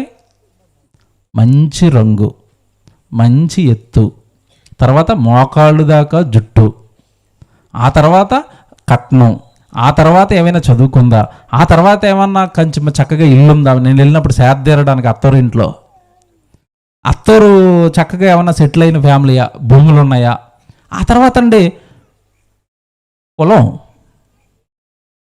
ఏమండి లోకంలో ఒక సామెత ఉంటుంది, కుక్క బుద్ధి ఎక్కడ బయటపడుతుందంట? ముక్క దగ్గర. విన్నారా? క్రైస్తవుల బుద్ధి ఎక్కడ బయటపడుతుందంటే పెళ్ళైనప్పుడు కులం దగ్గర. అందరూ ఒకటే ప్రసంగాలు చేస్తారు. మళ్ళీ పెళ్లి దగ్గరికి వచ్చేసరికి కొంచెం మా అమ్మాయి అయితే చూడండి, మా ఊళ్ళో అయితే చూడండి. ఎవరు మీ వాళ్ళు? మీ కులస్తులా? చిచ్చి, ఏ భేదమును లేదు, అందరికీ తండ్రి అయిన దేవుడు ఒక్కడే అన్నావు. పెళ్లి దగ్గరికి వచ్చేసరికి మాత్రం మా ఊళ్ళో చూడండి. మారావా? మారలేదు, ఇంకా మారలేదు. పెళ్లి విషయంలో ఇవన్నీ చూస్తున్నారు. యాకోబు కూడా మనలాగే చూసి దెబ్బైపోయాడని ఎందుకంటున్నానో ఇప్పటి నుంచి నా ప్రసంగం జాగ్రత్తగా వినాలి. అందము మోసకరము, సౌందర్యము వ్యర్థము. పెళ్లి కొడుకు దేవుడు చెప్తున్న మాటలు. పైపెచ్చు గుణవతి అయిన భార్య దొరుకుట అరుదు. అంటే పెళ్లి చేసుకునే వాళ్ళు ఏం ఎత్తుకోమన్నాడు? గుణవతిని ఎదుక్కొని. ఆయన అందం వ్యర్థం, సౌందర్యం మోసకరం, ఏం పనిచేయవు, నీకు మోసం చేస్తాయి ఇవన్నీ అని చెప్పాడు. యాకోబుకి ఎక్కలేదు. 2లోనూ ఈవిడు మంచి సూపర్గా ఉంది రూపవతి, ఐ లవ్ యూ రాహేలు అన్నాడు. మా దగ్గరికి వెళ్ళాడు, మీ అమ్మాయి అంటే నాకు చాలా ఇష్టం, పెళ్లి చేసుకోవాలనుకుంటున్నాను, వర్క్నే చేస్తానంటే నువ్వు ఎక్కడి నుంచో వచ్చావు, నేను ఎలా నమ్మాలి? నా కూతుర్ని ఇవ్వాలంటే 7 సంవత్సరాలు నాకు కొలువు చేయాలి. రండి నేను కొలువు చేసేస్తాను. ఎందుకంటే అంత బాగా మునిగిపోయాడు. ఏకల్లోతు ప్రేమ, హృదయం నిండా నువ్వే, అన్ని పెళ్ళయ్యే వరకే. ఈ డైలాగులు ఏమండి యువకులు కూడా వేస్తూ ఉంటారు. ఎంగేజ్కి ముందు చూడాలి, ఎంగేజ్మెంట్కి ముందు చూడండి, మీ ఇద్దరికి ఒకటి చేస్తాం అని ఒకసారి కన్ఫర్మేషన్ అయిపోయిన తర్వాత ఆ ఫోను ఖాళీ ఉండదు, ఈ ఫోను ఖాళీ ఉండదు. ఎప్పుడు చేయండి 2 ఫోన్లు ఎంగేజే. ఏమంటే ఎవరి పిల్లలు మా దగ్గర పనిచేస్తారు కదండి, అలా పనిచేస్తూ పెళ్లి సెట్ అయిందని తర్వాత అంతకు ముందండి మేము మెసేజ్ పెడితే చాలా ఫోన్ చేసేస్తారు. అనే అయ్యేడు చెప్పండి అన్న ఏం చేయమంటారు? పెళ్ళి ఒక్కసారి సెట్ అయిన తర్వాత అండి అక్కడ ఎంగేజ్ నేను ఎన్నిసార్లు కొట్టినా ఎత్తడికి ఫోను అనే కొంచెం పనిలో ఉన్నాను, ఉత్తిదే ఆ పనిలో ఉన్నాడు. అంత బాగా పేకల్లోతు ప్రేమలో ముంచేస్తుంది లవ్. ముంచేసింది ఎవరిని? యాకోబును. ముంచేసిన తర్వాత ఏమంటే మొత్తం మీద 7 సంవత్సరాలు అయిపోయింది, పెళ్ళి అయిపోయింది. రాత్రి రాహేలును పంపించవలసిన తండ్రి మోసం చేసి లేయాని పంపించేశాడు. తెల్లవారు చూసేసరికి ఎవరున్నారు? లేయా. ఇదేంటి ఎంత మోసం జరిగిపోయింది? నేను ప్రేమించింది ఎవరిని? నా రూపవతి, నా సౌందర్యవతి, నా ప్రేయసి. మిస్ అయిపోయి లేయా, జబ్బు కలిగిన లేయా వచ్చింది. అసహ్యం చేసుకుంటున్నాడు. అర్జెంటుగా మామ దగ్గరికి వెళ్ళిపోయాడు. నువ్వు ఎందుకు ఇలా చేసావు అనేసరికి ఆయన ఒక మంచి డైలాగ్ వేసాడండి. నేను మోసం చేశానా? మరి నువ్వేం చేసి వచ్చావు మీ అన్నయ్య అన్నాడు. దెబ్బ కళ్ళండి బయర్లు గమ్మిపోయినాయి. ఇదేంటి మామ, నేను చేశాను, మరి నాకు మోసం చెప్పి నా పరిస్థితి ఏంటి? నా ప్రాణం, నా ప్రేయసి, నా గుండెలండి ఎవరున్నారు? రాహేలు. మరి రాహేలు నాకు కావాలి అంటే మా దేశానికి ఒక మర్యాద ఉంది. పెద్ద కుమార్తెని ఇంట్లో పెట్టుకొని చిన్న కుమార్తెకు మేము వివాహము చెయ్యం. కనుక నీకు చిన్న కుమార్తె కావాలంటే మరొక 7 సంవత్సరాలు నువ్వు నాకేం చేయాలి? కొలువు చేయి. నిజంగానంటే ఆ ప్రేమ అంట ఆ రోజులు అసలు కనపడటం లేదంటే యాకోబుగా మాట రాస్తాడు దేవుడు. మరలా నడిపోయాడండి 7 సంవత్సరాలు. ఇప్పుడు జాగ్రత్తగా నా మాట వినాలి. చాలామంది ఆడపిల్లలు మా ఆయన నన్ను సరిగా చూసుకోవట్లేదండి, నన్ను సరిగా పట్టించుకోడండి. ప్రారంభంలో తిన్నావా అని అడిగేవాడండి, ఇప్పుడు అడగట్లేదండి. పెద్ద పెద్ద కేసులు ఇవి. ఆయన ఏదో పాపం పనిలో పడిపోయి, కష్టాల్లో పడిపోయి, శ్రమల్లో పడిపోయి, ఆయన ఏదో టెన్షన్లో ఉంటే మధ్యాహ్నం నాకు ఫోన్ చేసి తిన్నావా అని అడగలేదండి. అంటే ఎవరినో అడుగుతున్నాడేమో. అక్కడ ఆలోచనలు ఎలాగుంటాయి. అంతే. ఇంటికి వచ్చిన తర్వాత గొడవ, ఎందుకు ఈరోజు మధ్యాహ్నం నాకు ఫోన్ చేయలేదు, ఇంట్లో ఉన్నాను నేను, నన్ను తిన్నావని అడగలేదు. ఇదేంటిది? ఆయన ఏదో కష్టం చేయడానికో, ఏదో శ్రమపడ్డానికో, తిండి సంపాదించుకోవడానికో, శ్రమపడ్డానికో బయటికి వెళ్ళిపోడు. ఏమండి ఏంటండి పొద్దునుంచి ఫోన్ చేయలేదు, ఏమన్నా సమస్య, ఏమన్నా బాగున్నారా? ఏమండి ఇలాంటి ప్రేమానురాగాలు ఉన్నాయండి ఆ భార్య భర్తల మధ్యలో? ఏమంటే చాలామంది కుటుంబాలు నేను సీరియస్గా చెప్తున్నానండి, భర్త అలిసిపోయి ఇంటికి వస్తాడండి. అలసిపోయిన భర్త ఇంటికి రాగానే కాస్త నీళ్లు పట్టుకెళ్ళి, ఏమండి నీళ్ళు ఇచ్చి, ఏమండి బాగా అలసిపోయినట్టున్నారు, కూర్చోండి, ఏమన్నా తింటారా, టీ తాగుతారా, ఎలాగుంటుంది అతని ప్రాణానికి? సేద తీరిపోతాడండి. అమ్మ నన్ను ప్రేమించే భార్య ఉందండి. ఇంటికి వస్తారండి చాలామంది మధ్యాహ్నం పూట భోజనం చేయడానికి. భర్తలో మధ్యాహ్నం పూట భోజనం చేయడానికి భర్త వస్తే ఈవిడ కనీసం భోజనం పెట్టదు, కంచమోనో గుండెగా అక్కడ పెట్టాను తినిపో అంటుంది ఒక ఆవిడ. ఈవిడేం చేస్తుంది? అంత బిజీగా సీరియల్ చూస్తుంది ఒక ఆవిడ. ఆయన వచ్చే ముందే బట్టలు ఉతుకుతుంది ఒక ఆవిడ. ఇదేంటిది?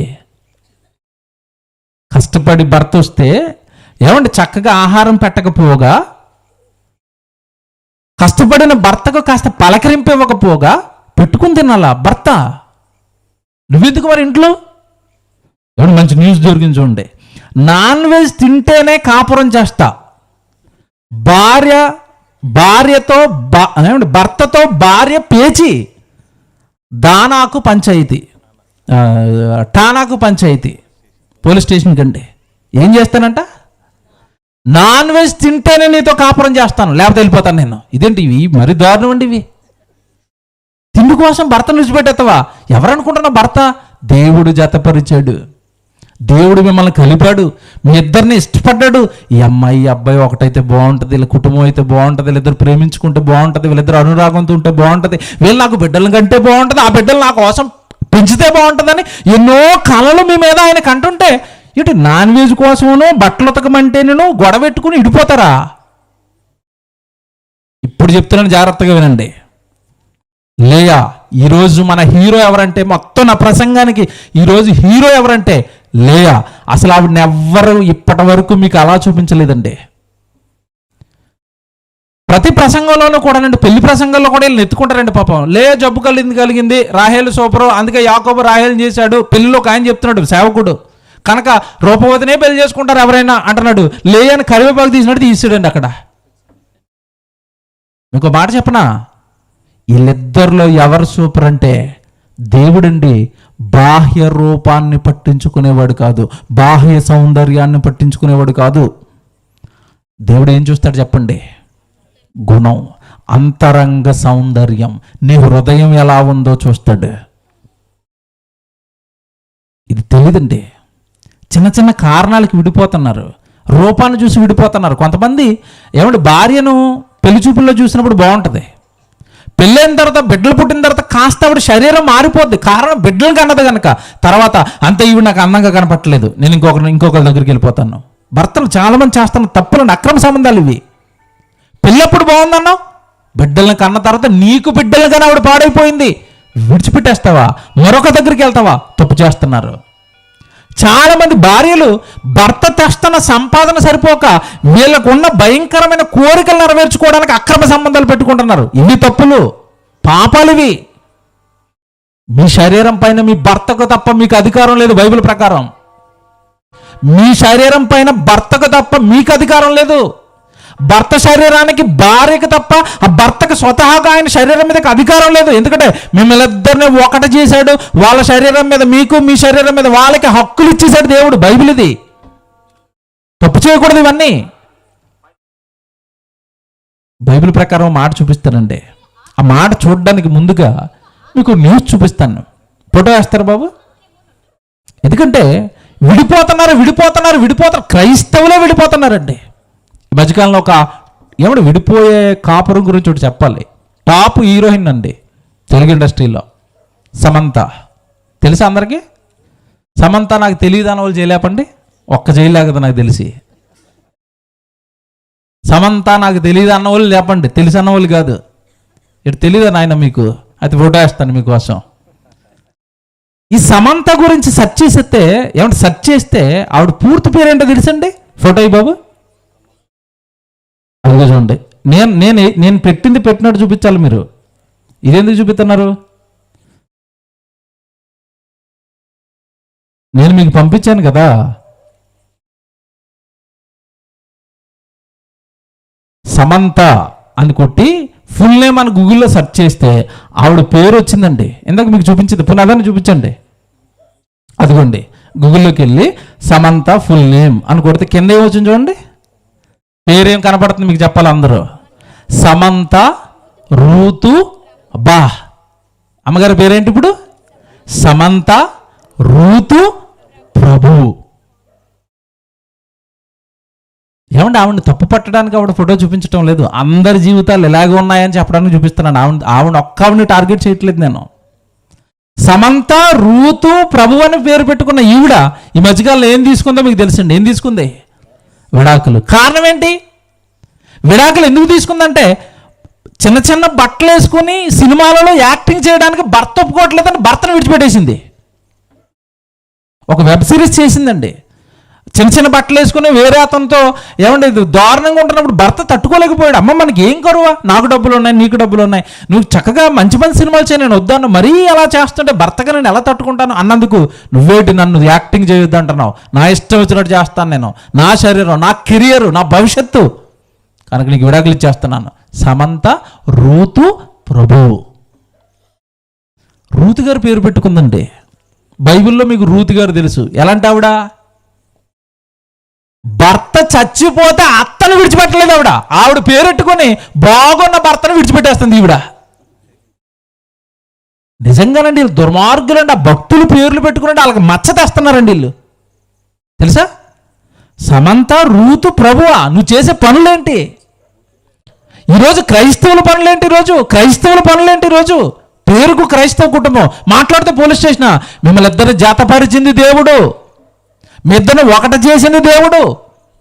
ఈ విషయం మనకి ఎన్ని ప్రసంగాలు విన్నా, ఇన్ని వాక్యాలు బైబిల్లో ఉన్నా మనకు అర్థం అవ్వలేదు. ఏమంటే లేయా గారికి అర్థమైపోయింది. ఇక్కడి నుంచి జాగ్రత్తగా వినండి. అనుకోని వివాహం జరిగిపోయిందండి పాపం. తండ్రి మాటకి తలొగ్గి నువ్వు ఆయన దగ్గరికి వెళ్ళి వివాహం చేసుకో అంటే తండ్రి మాటకి తలొగ్గి వివాహం చేసేసుకుంది లేయా. గుండెల నిండా, యాకోబు గుండెల నిండా ఎవరున్నారు? రాహేలు ఉన్నాడు. రాహేలు ఉంది. రాహేలు గుండెల నిండా ఉన్నప్పుడు అండి ఏమంటే ఈ భారీగా వచ్చిన ఈవిడని అసలు ప్రేమిస్తాడా?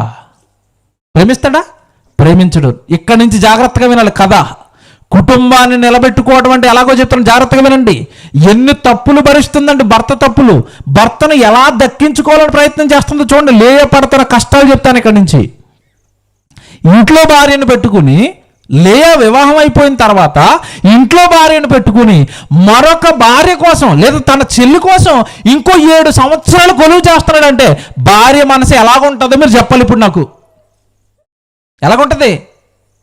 భర్త భార్యను ఇంట్లో పెట్టుకొని మరొక ఆవిడని పెళ్లి చేసుకోవడానికి 7 సంవత్సరాలు అక్కడ కొలువు చేస్తున్నాడు వీడిని ఇంట్లో పెట్టుకుని. ఏమంటే ఆ ప్లేస్లో ఇప్పుడున్న ఏ ఆడపిల్ల ఉన్నా సరే ఏం చేస్తుందో నాకు చెప్పాలి. పంచాయతీ, నాన్నరా నన్నెందుకు ఈయనకి ఇచ్చి పెళ్లి చేసావు, ఈయన నన్ను ప్రేమించటం లేదు, అదిగో చెల్లి కావాలంటున్నాడు, నేను ఈయనతో ఉండను అన్నదా? లేయా అన్నదా? లేయ జీవితాన్ని ఇప్పటి నుంచి జాగ్రత్తగా పరిశీలించండి. ప్రతి ఆడపిల్ల మనోనేత్రాలు వెలుగుతాయి. ఏంటో తెలుసా? లేయ వన్స్ వివాహం అయిపోయిన తర్వాత అసలు నాన్న దగ్గరికి వెళ్ళినట్టు కానీ, వాళ్ళ చెల్లి దగ్గరికి వెళ్ళి గొడవడినట్టుగా కానీ, అతనుకున్న అన్నలు కానీ తమ్ముడు దగ్గరికి వెళ్ళి తగువ పెట్టినట్టుగా కానీ బైబిల్లో ఏమీ ఉండదండి. లేయ ఎవరి మీద ఆధారపడలేదు, ఒక్క ఆయన మీద ఆధారపడుతుంది. ఆయనే పరలోకంలో ఉన్న దేవుడు.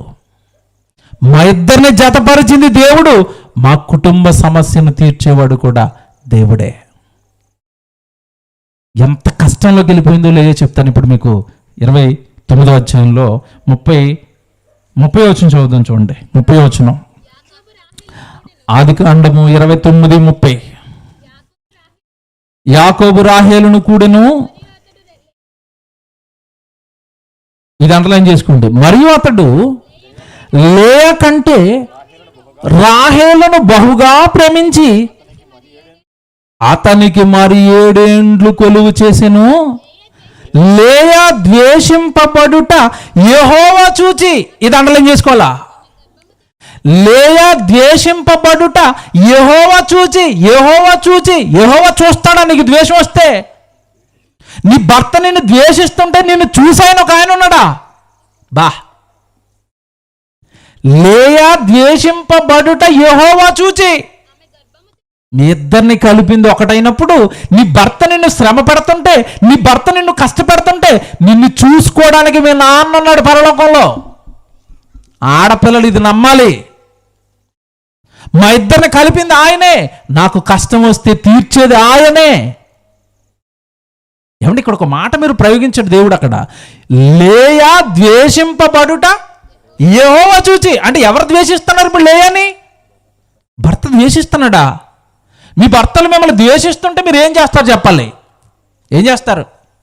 కాపురాన్ని కూల్చుకుంటారు, గొడవలు చేసుకుంటారు, అల్లరి చేసుకుంటారు. ఏమీ లేదండి లేయా జీవితంలో. ఒక్కటే మొర పెట్టుకుంటుంది, నా భర్త నన్ను ప్రేమించటం లేదు ప్రభువా, కొంచెం నా భర్తను నన్ను కలపవా. ఇక్కడ ఇంకో సూపర్ పాయింట్ తెలుసా? శ్రమలు పడుతున్న లేయాను యెహోవా చూచాడు. మనకు ఆ నమ్మకం లేక పోలీస్ స్టేషన్కి వెళ్ళిపోతున్నాం, మనకు ఆ నమ్మకం లేక పెద్దల దగ్గరికి వెళ్ళిపోతున్నాం. పెద్దలు ఏం చేస్తారు? నీకు 4 మంచి మాటలు చెప్తారు, పోయి కాపురం చేసుకోమ్మా. ఎందుకు వాళ్ళ దగ్గరికి ఎందుకు వెళ్ళి అల్లరి చేసుకున్నావు భర్తని? ఎందుకు వాళ్ళ దగ్గరికి వెళ్ళి భార్యని ఎందుకు అల్లరి చేసుకుంటున్నావు? ఇద్దరు కలిసి దేవుడి దగ్గరికి వెళ్ళండి, దేవుడి దగ్గరికి వెళ్ళండి. లేని అనుమానాల కోసం భర్త ఎవరినో ఏమండి అది కరెక్ట్గా ప్రూఫ్లు ఉండవు, ఏముండవు, అనుమానంతో ఆయన చుట్టుబొట్టు మాటలంటాం, ఆయన గాయపరచటం. అప్పుడు దెయ్యం ఏం చేస్తా చెప్తాను, జాగ్రత్తగా వినండి. ఇక్కడ మిమ్మల్ని కూల్చేయటమే దెయ్యం పని. జాగ్రత్తగా వినండి. భార్య భర్తల మధ్యలో గొడవలు పెట్టి మిమ్మల్ని కూల్చేయటమే దెయ్యం పని. ఎందుకంటే మీరు కూలిపోయారంటే, ఒక కుటుంబాన్ని కూల్చేసిందంటే మీ గర్భం నుండి వచ్చిన పిల్లలను కూడా పాడైపోతారు. మీరు కూలిపోయారంటే మీరు సంఘానికి వెళ్ళరు. మీరు కూలిపోయారంటే మీ మధ్యలో గొడవలు ఉన్నాయంటే మీకు వాక్యం ఎక్కదిక. మీరు కూలిపోయారంటే మీ మధ్యలో గొడవలు వచ్చినాయంటే సభలు పెట్టినా మీకు సాయం చేయాలన్న మనసు ఉండదు. ఇక కంప్లీట్గా దేవుడికి మీరు దూరం అయిపోతారు. జాగ్రత్తగా వినండి. మీ మధ్యలో ఎప్పుడైతే గొడవలు ఉన్నాయో దేవుడి పని మీ కుటుంబంలో ఇక ఉండదు. దేవుడి పని మీ కుటుంబంలో ఉండకూడదంటే మీ ఇద్దరి మధ్యలో గొడవలు రావాలి. ఎలా వస్తుందో దెయ్యం చెప్తా, జాగ్రత్తగా వినండి. భర్త ఎవరితోనో కాస్త ఎక్కువగా మాట్లాడుతున్నాడు అనుకోండి, అది ఎలాగొస్తుందంటే పక్కోళ్ళ రూపంలో వస్తుంది. ఏంటమ్మా మీ ఆయన ఎక్కువగా ఆవిడతో మాట్లాడుతున్నాడు అన్నదనుకోండి, ఇంకంతే అయిపోయినట్టే. నిజమేనక్క, నాకు ఇంతకాలం నుంచి తెలియలేదు, నువ్వు అన్నాక అర్థమవుతుంది అంటది ఈవిడ. అయిపోయిందిగా, ఇంకా స్టార్ట్. ఇంకా అతని మీదే టార్గెట్, ఆవిడ మీదే టార్గెట్. ఆవిడ ఏం చేసినా నా భర్త కోసమే చేస్తుంది ఈవిడ. ఈయన ఏం మాట్లాడినా అది ఆవిడ కోసమే మాట్లాడుతున్నాడు. ఇక అయిపోయింది. ఎందుకంటే రెడ్ చిప్పోటు ఎట్టేసింది బుర్రలో. వాళ్ళిద్దరికి ఏదో జరుగుతుంది, ఇంకేం జరిగినా అంతే.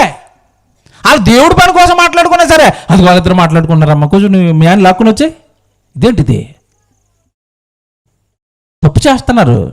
అనుమానం పిచ్చండి చాలా మందికి, ఇటు స్త్రీల్లోనూ ఉంది, ఇటు పురుషుల్లోనూ ఉంది. అనుమానం పిచ్చికే భర్తలను భార్యలను కూలగొట్టేసుకుంటాను. మీరెక్కడా? యాకోబు మరొక ఆవిడ కోసం వెళ్ళిపోతున్నా, అతన్ని మార్చుకోవాలని ద్వేషిస్తున్నా, అతన్ని ప్రేమిస్తున్నా. లేయా జీవితం ఎక్కడా? భర్త త్రాగుబోదైతే విడిచిపెట్టేస్తావా? మార్చుకోమని దేవుడు చెప్పాడు. గుడిలోకి తెచ్చుకోమని దేవుడు చెప్పాడు. అతని బలహీనతది, మార్చుకోమని దేవుడు నిన్ను అందుకే అతనికి జతపరిచాడు, నువ్వు మారుస్తావని. భార్య బాగోలేదేమో, బలహీనతలు ఉన్నాయి, నిన్ను ఎందుకు జతపరిచాడు? ఆ బలహీనతలను పోగొట్టుకుని నీకు సాటి అయిన సహకారిగా మార్చుకుంటావని నిన్ను జతపరిచాడు. ఆవిడ కొడతావనో తిడతావనో బయట గెంటేస్తావనో కాదు. తెలియదు మీకు కథ తెలిసింది లేయాక. ఇక్కడ మా ఇద్దరిని జతపరిచింది దేవుడు. నన్ను ద్వేషిస్తున్నా సరే నా భర్తను నేను మార్చుకోవాలి. దీనంతటిని ఒక ఆయన జరిగించగలుగుతాడు. ఎవరైనా? దేవుడు. చూడండి, ఇప్పుడు చూడండి 30 వచనం చదవండి జాగ్రత్తగా. 30 వచనం. యాకోబు రాహేలును కూడెను, మరియు అతడు లేయా కంటే రాహేలును బహుగా ప్రేమించి అతనికి మరి 7 ఏండ్లు కొలువు చేసెను. లేయా ద్వేషింపబడుట యెహోవా చూచి ఆమె గర్భమును తెరిచెను, రాహేలు గొడ్రాలైపోయింది. చెప్పాలి, ఇక్కడ కథ ఏంటో చెప్పాలి నాకు ఇప్పుడు. ఎందుకు ఈవిడ గొడ్రాలు, ఎందుకు ఈవిడ మాత్రమే పిల్లలకి అంటాం చెప్పాలి నాకు ఇప్పుడు.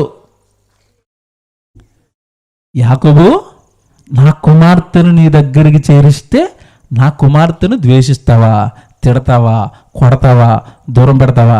నీ సంగతి చెప్తాను యాకోబు. ఇప్పుడు రిమోట్ నా దగ్గర ఉంది. ఎవరి దగ్గర? దేవుడి దగ్గర. నువ్వు ప్రేమించిన రాహేలు గొడ్రాలు, నువ్వు ద్వేషిస్తాన నా కుమార్తె నీకు పిల్లల్ని కంటతాయి. ఎలాగుంది? దేవుడు దిగితే ఎలాగుంది స్టోరీ? దేవుడు రంగంలో దిగితే ఎలాగుంది? మీరు దించరు. మీరు పోలీసు వాళ్ళు, మాకు పోలీస్ అయిన రావాలి, ఎస్ఐ గారు రావాలి. ఎస్ఐయా? దేవుడిని దించుకోవా?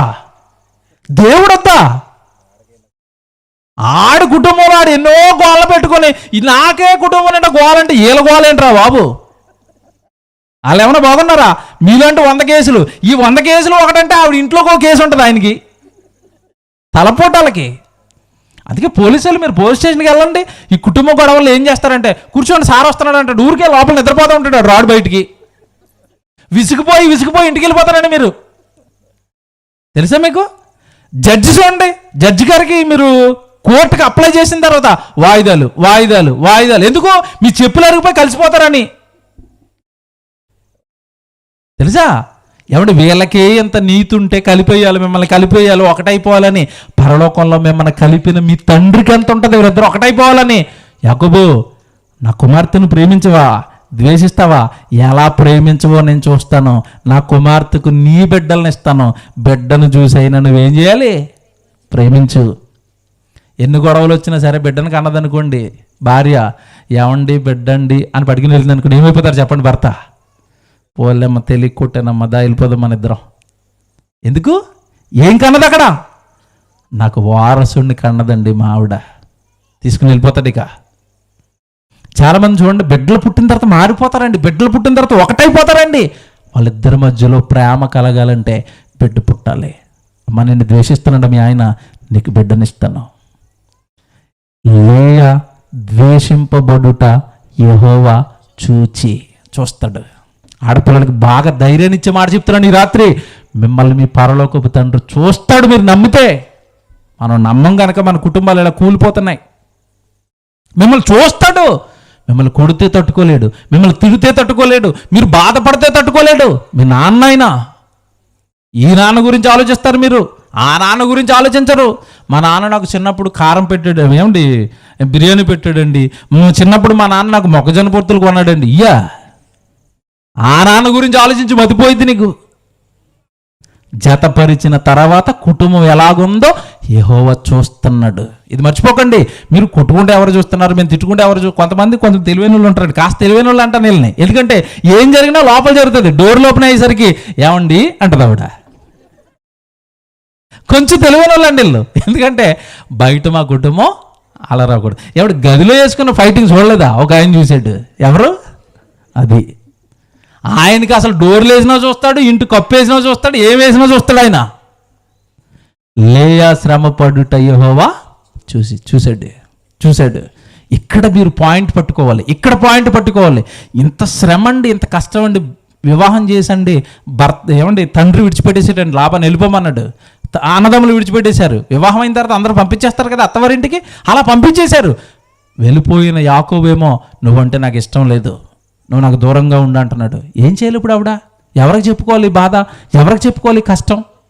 ఆవిడ ఒకటే పెట్టుకుందండి గోలుగా. ఏంటో తెలుసా? ఇక్కడ జాగ్రత్తగా వినండి. ఏమండి, నన్ను కూడా ప్రేమించండి. లేయా టార్గెట్ అంతా ఒకటేనండి. భర్త నుండి ఏం కోరుకుంటుందో తెలుసా? మీరు నన్ను ప్రేమిస్తే చాలు. చూడండి, కింద చూపిస్తాను, కింద చదవండి, అది తర్వాత వచ్చును. లేయా గర్భవతి అయి కుమారుని కని, వచనం చెప్పండి, అది 32 అండి, జాగ్రత్తగా 32 చూడండి. లేయా గర్భవతి అయి కుమారుని కని, యెహోవా నా శ్రమను చూచి ఉన్నాడు కనుక నా పెనిమిటి నన్ను ప్రేమించును కదా అనుకొని అతనికి రూబేను ఏం పేరు పెట్టింది? ఎందుకు పెట్టింది పేరు చెప్పాలి? నా భర్త నన్ను ప్రేమించును కదా, నా భర్త నన్ను ప్రేమించును కదా, ద్వేషిస్తున్న భర్త నన్ను ప్రేమించాలి. అంటే భర్త నుండి ఏం కోరుకుంటుంది చెప్పండి? ఇప్పుడు ఆస్త, సంపద? నో, నా భర్త నన్ను ప్రేమించాలి. మీరు ఎప్పుడైనా గొడవ వచ్చినప్పుడు ముందు ఆడపిల్లలు వెళ్ళిపోయి, ఏమండి నేను మిమ్మల్ని ప్రేమిస్తున్నానండి అని ఒక మాట అనండి, ఒకటే మాట.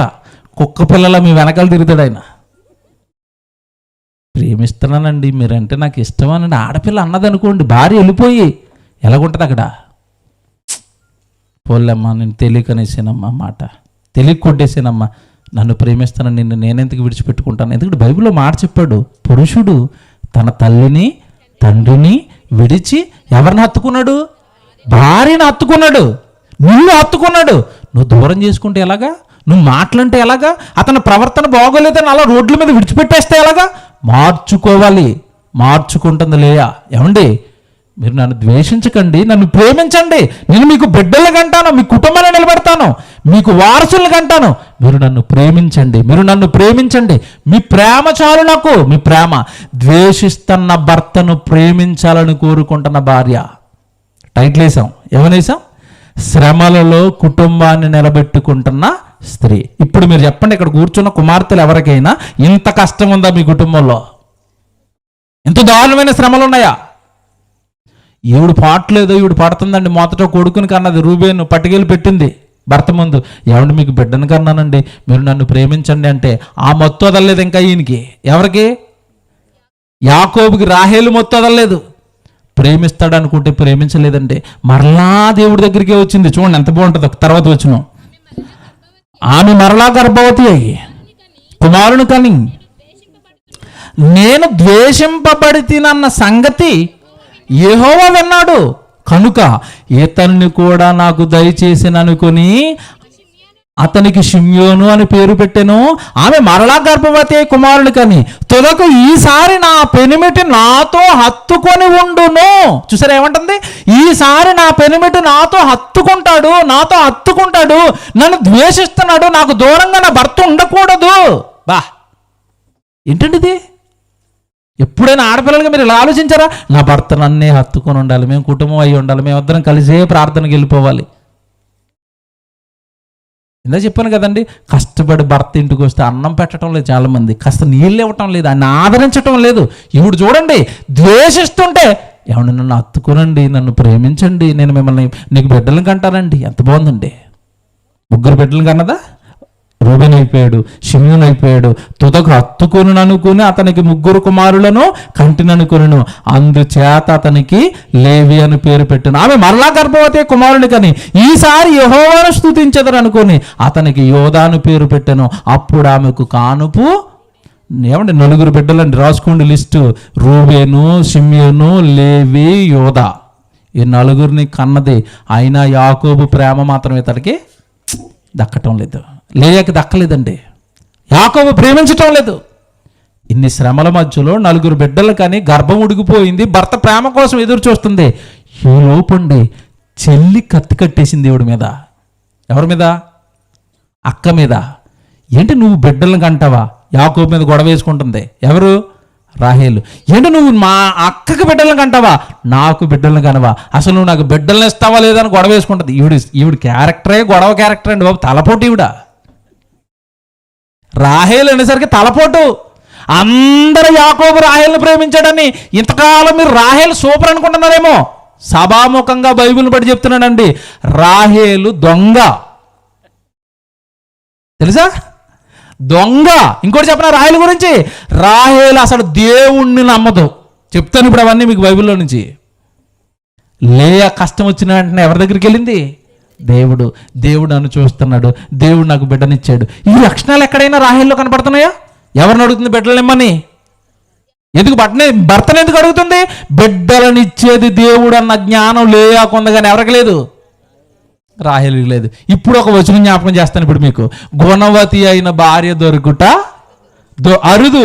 ఆ అరుదైన గుణవతిని, ముత్యం లాంటి భర్తను చక్కగా ఏమంటే భార్యను యాకోబుకి ఇచ్చాడు దేవుడు లేయని.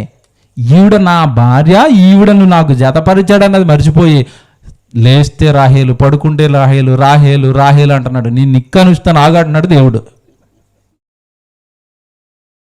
చాలామంది భర్తలకండి భార్యనిచ్చి వివాహం చేసిన తర్వాత చెప్పాను కదండి, ఏమంటే మొన్న మధ్యకాలంలో అక్రమ సంబంధాల గురించి ఒక అతను మాట్లాడుతూ, ఈ అక్రమ సంబంధాలు పురుషులు పెట్టుకోవడానికి ప్రధాన కారణం అంట, వివాహం అయిన తర్వాత అంట భార్య తప్ప అందరూ అందంగా కనపడతారంట. ఇదేం రోగం మరి? వివాహం అయిపోయిన తర్వాత భార్య తప్ప అందరూ అందంగా కనపడుతున్నారంట. కళ్ళుకు జబ్బు వచ్చిందనమాట. అయితే జబ్బు కళ్ళు నీకు లేక కాదైతే. రాహేలు రాహేలు రాహేలు అంటున్నాడు. ఆ రాహేల్ని రేపి గొడవేశాడు.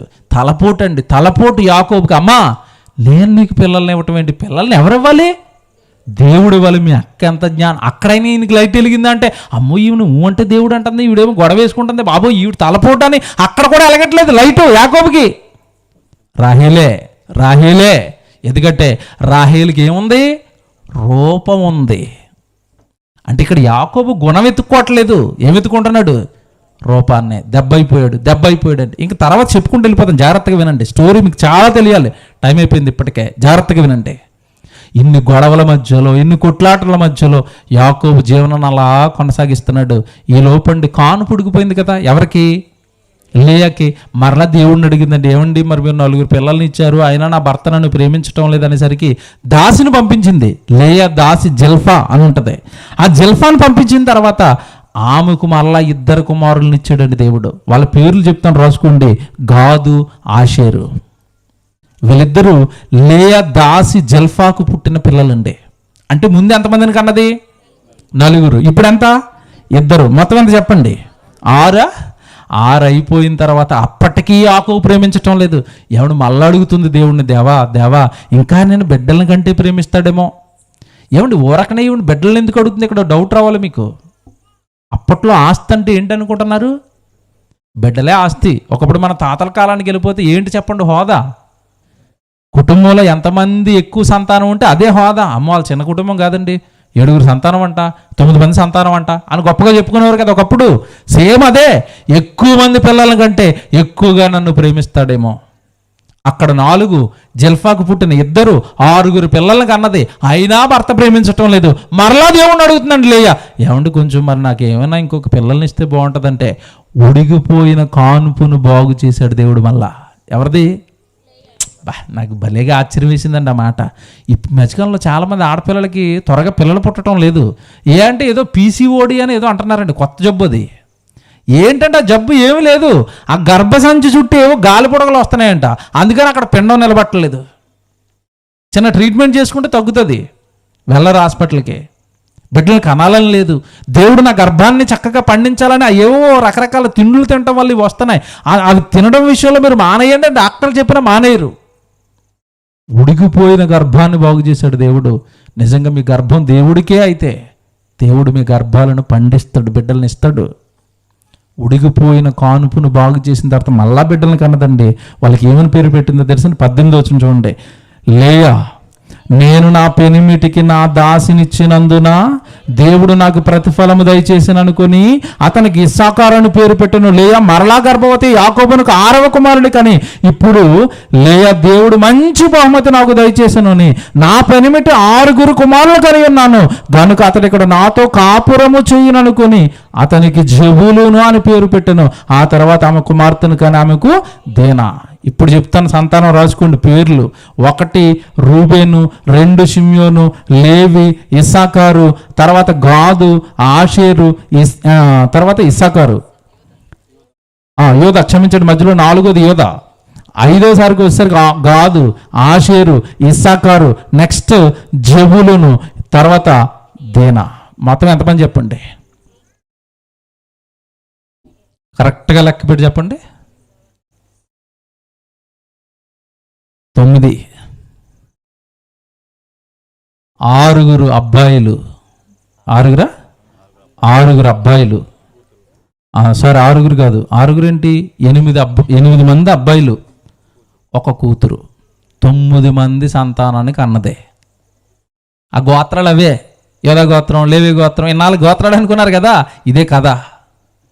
ఇప్పుడు చెప్పండి, యాకోబు కుటుంబాన్ని దేవుడు నిలబెట్టి, జాగ్రత్తగా వినండి ఇక్కడి నుంచి, యాకోబు కుటుంబాన్ని నిలబెట్టి ఈ బిడ్డలందరినీ అతని గర్భంలో పెట్టి ఆ గర్భాలను పండించటానికి బయటికి తేవడానికి లేయాను భారీగా ఇచ్చి, నువ్వు అతన్ని ప్రేమించు, ఆవిడను ప్రేమించు, ఆవిడ నీకు లోబడుతుంది, ఇద్దరు పిల్లలకనే నాకు గోత్రాలను తయారు చేయండి అని యాకోబుకి చెప్తే యాకోబు రాహేలు వెనకాల పరుగులు పెడుతున్నాడు. ఇది గమనించిన లేయా, బాబు మా కుటుంబం నాశనం అయిపోద్దండి, నేను కూడా తిరగబడితే, నేను తిరగబడకూడదు, నేను గొడవ చేసుకోకూడదు, మా ఆయన్ను నేను ఏం చేయాలి, మార్చుకోవాలి. మాకు ఎంతమంది బిడ్డలను ఇస్తున్నాడంటే మా కుటుంబం పైన దేవుడికి ఒక పెద్ద ప్రణాళిక ఉంది. ఆ ప్రణాళికను అర్థం చేసుకుని శ్రమలలో, కన్నీళ్లలో, కష్టాలు భరిస్తూ, శ్రమలు భరిస్తూ, మాటలు పడుతూ, అవమానాలు దిగమింగుతూ, భర్త ద్వేషిస్తున్న ఆయన వెనకాల పడుతూ శ్రమలలో కుటుంబాన్ని నిలబెట్టుకుంటున్న స్త్రీ ఎవరు? లేయా. చూసారండి ఎలాగుందా? 118వ కీర్తన 8-9 వచ్చిన చూడండి. 118వ కీర్తన 8-9 అండి. 118వ కీర్తన 8-9. మనుషులను నమ్ముట కంటే యెహోవాను ఆశ్రయించుట మేలు. మనుషులను ఆశ్రయించటం కాదండి, యెహోవాను ఆశ్రయించింది లేయా. కుటుంబం చూడండి ఎంత బాగుందండి. భక్తులకు దేవుడు ధైర్యాన్ని ఇస్తాడు శ్రమల్లో, అలాంటి ధైర్యాన్ని లేయాకి ఇచ్చాడు. కుటుంబం జాగ్రత్తగా పిల్లలతో సెట్ అయిపోయింది. ఇప్పుడు వినండి జాగ్రత్తగా, ఇన్ని శ్రమల్లో ఇంతమంది బిడ్డలను కంటున్నది. ఏమండి, కుటుంబం పైన దేవుడికి ప్రణాళికలు ఉంటాయని చెప్పాను కదా. ఇప్పుడు ఈవిడ బిడ్డల్ని కన్నది కదండి. ఈ కన్న బిడ్డల్లో ఎవరున్నారు? 1 రూబేను, 2 షిమ్యోను, 3 లేవి, 4 యోధా. లేవి ఎవరో చెప్పండి? లేవి అంటే ఎవరు? యాజకులు. భూమి మీద దేవుడి సేవను జరిగించటానికి మూల పురుషుడు ఎవరు? లేవి గోత్రం. ఆ లేవిని కన్నది ఎవరు? లేయా. యోధా మీకు తెలిసిపోద్ది. యోధా అనేసరికి ఎవరు? యోధా గోత్రపు సింహం ఈ భూమి మీద దిగడానికి మూల పురుషుడైన యోధాను లేయా ద్వారా దేవుడు భూమి మీదకి తెప్పించాడు. అంటే భూమి మీద పరాక్రమశాలుడు ఈ భూమి మీదకి వస్తున్న వాళ్ళను యాకోబు గర్భంలో పెట్టి వీళ్ళిద్దరికి వివాహం చేసి వాళ్ళు భూమి మీద దింపడానికి కుటుంబంగా కడితే కుటుంబంలో సఖ్యత లేదు. గమనించిన ఏమంటే లేయా కుటుంబాన్ని నిలబెట్టుకుంటుంది పాడు చేసుకోకుండా. చూసారా? ఇప్పుడు మీకు చెప్తాను, యాకోబు గర్భాన్ని ఉన్న బిడ్డలు ఉన్నట్టుగానే యాకోబు కుటుంబంలోనికి బిడ్డలు వచ్చినట్టుగానే మీ కుటుంబంలోకి బిడ్డలు రాలేదా? ఆ బిడ్డల పైన దేవుడికి ప్రణాళిక లేదా? ఉంది. మీరు విడిపోతే, మీరు కొట్టుకుంటే, మీరు తిట్టుకుంటే, మీ ప్రవర్తన బాగోకపోతే మీ బిడ్డలు ఏమైపోవాలి మీరు చెప్పండి. ఇప్పుడు ఎక్కడైనా బిడ్డలకి గొడవ చెప్పి ఏమంటే ఆ కుటుంబాన్ని పటాపంచలు చేసుకుంటుందా? లేయా? లేదండి. ప్రేమిస్తాడు, ప్రేమిస్తాడు, ప్రేమిస్తాడు, ప్రేమిస్తాడు. ప్రేమతో నేను నా కుటుంబాన్ని కట్టుకుంటాను. కారణం, మా గర్భం నుంచి వచ్చిన పిల్లలతో దేవుడికి పని ఉంది. మేము కొట్టుకోకూడదు, మేము తిట్టుకోకూడదు. మా కుటుంబం దేవుడిలో ఉండాలి, మా కుటుంబం దేవుడిది. చూసారండి ఎంత ఎంత సౌందర్యవతండి. ఇంకో 2 ఉదాహరణలు చెప్తాను వీడి గురించి, ముగించాలి. యాకోబు అక్కడ మొత్తం మీద సెట్ అయిపోయాడండి. సెట్ అయిపోయిన తర్వాత కొద్ది కాలానికి గొడవ. లాబాను పిల్లలు ఇదిగో ఇతనంత ఆస్తి అంతా ఎత్తుకుపోయేటట్టుగా ఉన్నాడని గొనగటం ప్రారంభించారు యాకోబు మీద. అది విన్నాడు, బాధపడిపోయాడు. దేవుడి దగ్గరికి వెళ్ళి, దేవాన్ని మరి ఏంటి ఇలాగ అంటున్నారు నిన్ను అనేసరికి దేవుడు అన్నాడు, నాయన యాకోబు అక్కడి నుంచి వెళ్ళిపో అన్నాడు. యాకోబును వెళ్ళిపోమన్నప్పుడు యాకోబు, జాగ్రత్తగా వినండి, లాబానున్న దేశం నుండి తన సొంత దేశానికి ప్రయాణం అయిపోయాడు. సర్దుకోమన్నాడు భార్యలిద్దరి దగ్గరికి వచ్చి, అమ్మా నేను నా సొంత దేశానికి వెళ్ళిపోతున్నాను, మీరు సర్దుకోండి అన్నాడు. మీ అంచనా ప్రకారం ఇద్దరిని సర్దుకోమన్నప్పుడు ఎవరు ముందు బ్యాగ్ సర్దుకోవాలి చెప్పండి? యాకోబు సర్దుకోమనగానే ఎవరు సర్దుకోవాలి? రాహేలు సర్దుకోవాలి. ఎందుకు? అమ్మా నువ్వంటే నాకు చాలా ఇష్టం అంటున్నాడు కనుక. కానీ లేయా కూడా సిద్ధపడిపోయిందండి. మీరు ఎక్కడుంటే నేను అక్కడేనండి. దేవుడు వెళ్ళిపోమన్నాడా, మీ వెనకాల నేను వచ్చేస్తానండి. బయలుదేరిపోయింది మహాతల్లి లేయా. బయలుదేరిపోయిన తర్వాత మార్గం మధ్యలో యాకోబు ఎంత కుట్ర చేశాడో చెప్తాను ఇప్పుడు మీకు. ఎంత ఆస్తి సంపద, లేయా పిల్లల్ని వీళ్ళందరినీ పట్టుకుని వస్తున్నాడు. ఎదురుగ్గా అన్న ఏశావు 400 మందిని వేసుకుని వస్తున్నాడు ఎదురుగ్గా. ఈ వార్త తెలిసిపోయింది ఎవరికి? యాకోబుకి. ఇప్పుడు ఏశావు ఎదురుగ్గా వస్తున్నాడంటే ఏశావుని ఏం చేసి పారిపోయాడు? ముందు మోసం చేసి పారిపోయాను నేను. ఇప్పుడు ఈ 400 మందితో మా అన్న వస్తున్నాడంటే ఖచ్చితంగా కత్తి పెట్టి కండలుగా నన్ను నరుగుతాడు. ఇప్పుడు భయం పట్టుకుంది ఈయనలో. ఎవరిలో? యాకోబులో భయం పట్టుకుని ఈయన ఒక మాస్టర్ ప్లాన్ వేసాడండి యాకోబు. ఏం ప్లాన్ వేసాడు తెలుసా? ఈ ఉన్న పిల్లల్ని, దాసీలను ఏమంటారు దాన్ని, పంక్తులుగా పెట్టాడండి. విభజించాడు. ముందు ఒకరు, తర్వాత ఒకరు. సేన యుద్ధానికి పంపించేటప్పుడు సైన్యాన్ని పెడతారు చూసారా? ముందు ఒక సైన్యం, తర్వాత ఒక సైన్యం. అలాగా మొత్తం మీద ఈయనకున్న భార్యలను, పిల్లల్ని పనిచేసి మొట్టమొదటి లైన్లో ఎవరిని పెట్టాడు తెలుసండి? దాసీలను పెట్టాడండి. మీరు చూద్దరు కానీ ఎంత బాగుంటుంది చూడండి. అది 33వ అధ్యాయం ప్రారంభం అండి, 2వ వచనం. యాకోబు అప్పుడు అతడు తన పిల్లలను లేయాను, రాహేలునకును 2 దాసీలకును పంచి అప్పగించాను. అతను ముందర ఎవరంట? దాసీలను, వారి పిల్లలను, వారి వెనక లేయాను ఆమె పిల్లలను, ఆ వెనక రాహేలును, యోసేపును. ఇప్పుడు మీకు ఆర్డర్ ఎలాగొంది చెప్పండి. ముందు ఎవరంట? అంటే మా అన్నయ్య కోపం వచ్చి నరికేస్తే ఎవరు నరికేయాలి? ఇప్పుడు దాసులు నరికేయండి, దాసి పిల్లలు నరికేయండి. నెక్స్ట్ ఎవరు నరికేయాలా? పోతుంది జబ్బుగలిది. బిడ్డల కంటే 9 మంది బిడ్డల్ని ముందు పెట్టేశాడా? అంటే అప్పటికైనా లేయా మీద ప్రేమ పుట్టిందా? లేదు. మీకు మాట అడుగుతాను, ఇంతకాలం ఎవరైనా భర్త ప్రేమ కోసం మీలో ఉన్న వాళ్ళు ఎదురు చూస్తారా? ఈ 9 మంది బిడ్డలను కన్న తర్వాత కూడా నువ్వంటే నాకు ఇష్టం లేదమ్మా, దూరంగా ఉండి అంటున్నాడు. ఆయన మీద ప్రేమ ఉంటుందా? అంటే వండర్ఫుల్ క్యారెక్టర్ అండి లేయా. 9 మంది పిల్లల్ని కన్న తర్వాత నువ్వు ముందుండు, మా అన్న వచ్చి నరికేస్తే నిన్ను నరికేయాలంటే అలాగేనండి, మీరు ఎక్కడ ఉండమంటే అక్కడ ఉంటారండి. ఏంటండి బాబు ఇవిడ, ఏంటండి ఇవిడ? ఎవరు లేయా? నాకు నిజంగా అనిపించిందండి, ప్రతి ఒక్కరి ఇంట్లో లేయా బొమ్మ చేసి బొమ్మ పెట్టేలా. ఇంకా గొడవలు ఉంటాయా? లేయా బొమ్మ చూడగానే గొడవలు పోవాలి ఇంట్లో.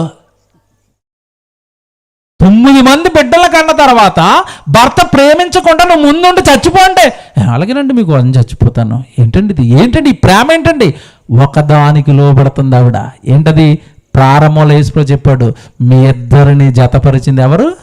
దేవుడు. అన్యాయం సహించిన వాడు చెడిపోతాడా? బైబిల్ ప్రకారం అన్యాయం సహించిన వాడు ఏమవుతాడు చెప్పండి? దేవుడి వలన గొప్పవాడవుతాడు. సహిస్తుంది అన్యాయం, ముందు పెట్టేశాడు. వెనకాల అందరు పోయిన తర్వాత వెనకాల రాణిగారు, రాజుగారు. ఎవరు? రాహేలు. చూసారా? అప్పటికి ఇంకా ఆపిచ్చే. ఈ మధ్యలో దొంగతనం చేసేసింది ఆవిడ. వెళ్ళిపోమన్నారు కదండి, బయలుదేరిపోయిన తర్వాత ఈ మధ్యలో జరిగింది ఒకటి చెప్పడం మర్చిపోయాను. అక్కడికి వెళ్ళడానికి ముందుగా బయలుదేరండి అన్నప్పుడండి ఈ తండ్రి ఎంటున్న విగ్రహాలండి, గృహదేవతలు, వీళ్ళందరూ దొంగిలించి ఓ మూటలో కట్టుకుని ఆ సంచి కూడా వేసుకుని వచ్చేసింది ఈవిడ రాహేలు. ఏమండి మీరు ఇక్కడ జాగ్రత్తగా వినండి. భర్త ప్రేమిస్తున్న భర్త రమ్మంటే వెనకాల వెళ్ళిపోతాను లేయ గొప్పదా? వెనకాల రా అంటే తనతో పాటు గృహదేవతలను తెచ్చుకున్న రాహేలు గొప్పదా? ఎవరు గొప్పదో చెప్పండి? ఎవరు దేవుణ్ణి నమ్ముతున్నారు చెప్పండి? ఇప్పుడు ద్వేషిస్తున్న భర్త వెనకాల ఒట్టి చేతులతో వెళ్తున్న ఈవిడ ఎక్కడ దేవుడు ఉన్నాడని భర్త రమ్మంటే గృహదేవతలను తెచ్చుకుంటున్న ఈవిడ ఎక్కడ దేవుడు నమ్మిందా? నమ్మలేదు. అందుకే చెప్పిన ప్రారంభంలో రాహేలు ఎవరు? దొంగ, దేవుణ్ణి నమ్మనిది. ఒట్టి చేతులతో ఆ భర్త అసూయ పడుతున్నా, ద్వేషిస్తున్నా, ఒట్టి చేతులతో వస్తున్నా ఈ మహాతల్లి ఎక్కడ? లేయా. ఎంతకాలం మరుగున పడేసారండి ఆ లేయగాని, జబ్బుగలని. తప్పండి. ఆవిడ చాలా మంచిది, చాలా గొప్పది. ప్రతి స్త్రీకి లేయా గురించి ఇక్కడ వెంటనే మీరు అందరు చెప్పండి. ప్రతి స్త్రీకి లేయా గురించి చెప్పండి. దేవుడు మిమ్మల్ని చాలా మెచ్చుకుంటాడు. ఇప్పుడు పరదేశంలో ఉంది తల్లిగారు, ఎంత ఆనందపడుతుందో. ఇంతకాలానికి నా గురించి ఒకరు మాట్లాడుతున్నారు, ఇంతకాలం జబ్బుగలనే చెప్పారు నా గురించి. నాలో ఉన్న ఆత్మీయ సౌందర్యాన్ని చెప్తున్నారు, నేను దేవుణ్ణి నమ్మానని చెప్తున్నారు, నా శ్రమల్లో నాకు తండ్రి తోడుగా ఉన్నాడని చెప్తున్నారు. చాలా మంచిదండి, సూపర్. ఆవిడ భర్తను ప్రేమిస్తుంది, దేవుడికి లోబడుతుంది, దేవుడిని నమ్ముతుంది, కుటుంబాన్ని కట్టుకోవడానికి ఈ శ్రమలన్నీ అనుభవిస్తుంది. ఎక్కడ తండ్రి అనదు, ఎక్కడన్నా సోదరులు అనదు, ఎక్కడ చెల్లితో గొడవ పడినట్టు ఒక్క సందర్భం ఉంటుంది. మీరు చదవండి. చెల్లితో గొడవ పడిందండి ఎక్కడైనా? గొడవ పడదు. భర్తతో గొడవ పడింది ఎక్కడైనా? గొడవ పడదు. గొడవలే లేవు. భర్తను మార్చుకుంటాను, భర్తను మార్చుకుంటాను, భర్తను మార్చుకుంటాను, భర్తను మార్చుకుంటాను, భర్త ప్రేమను దక్కించుకుంటాను. లేయా, మీరు ట్రై చేయండి, మారిపోరా భర్తలు. ఎప్పుడు ఏమండి మీరంటే నాకు ఇష్టం అండి, ఏం కావాలండి, వెనకాల పడండి. ఒక నెల ఈవిడ ఏకంగా 9 మంది బిడ్డలు కనదండి, సంవత్సరానికి ఒకళ్ళని వేసుకున్న 9 సంవత్సరాలు పడ్డది భర్త వెనకాల. మీరు ఒక నెల పడండి. ఏమండి మిమ్మల్ని మీ భర్త ద్వేషిస్తున్నాడు అండి, ఒక నెల వెనకాల పడండి. మీరంటే ఇష్టం అండి, మీరంటే ఇష్టం అండి. కుక్క పిల్ల అయిపోతే నా మాట నమ్మండి, కుక్క పిల్ల అయిపోతాడు మీ ఆయన. చెయ్యంగా నేను ఎందుకు అనాలి, నేను ఎందుకు సారీ చెప్పాలి, నా గోత్రం తెలుసా, మా ఫ్యామిలీ తెలుసా, మా వంశం తెలుసా, ఈ డైలాగులు ఎదుగు డైలాగులు, మట్టిలో కలిసిపోయే వంశాలు, పౌరుషాలు. ప్రేమించుకోండి, ప్రేమించుకోండి, హత్తుకోండి. కుటుంబం నిలబడితే మీ నాన్న కళ నిలబడుతుంది మీ మీద, మర్చిపోవద్దు. మీ నాన్న కళ కోసం హత్తుకోండి. అక్కడ ఎందుకు ద్వేషిస్తున్నా, ఎందుకు మార్చుకోవాలనుకుంటుందంటే దేవుడు దేవుడు దేవుడు మేమిద్దరం కలిస్తే దేవుడు కళ పండుతుంది. దేవుడు మా గర్భం నుంచి బిడ్డలను ఇచ్చాడు, వీళ్ళు బాగుండాలి, వీళ్ళు దేవుళ్ళు పెరగాలి అంటే మేమిద్దరు కొట్టుకోకూడదు.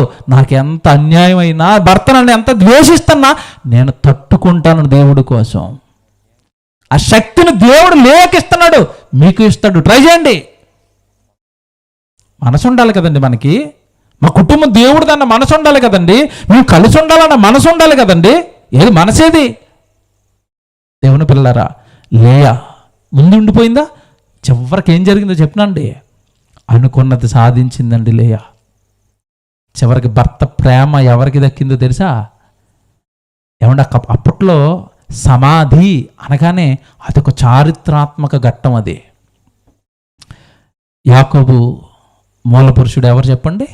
అబ్రహాము, శారమ్మ. అబ్రహాం గారు మన పిల్లలమంతా ఒకచోటే పడుకోవాలని సమాధుల తోట ఒకటి కొన్నాడు.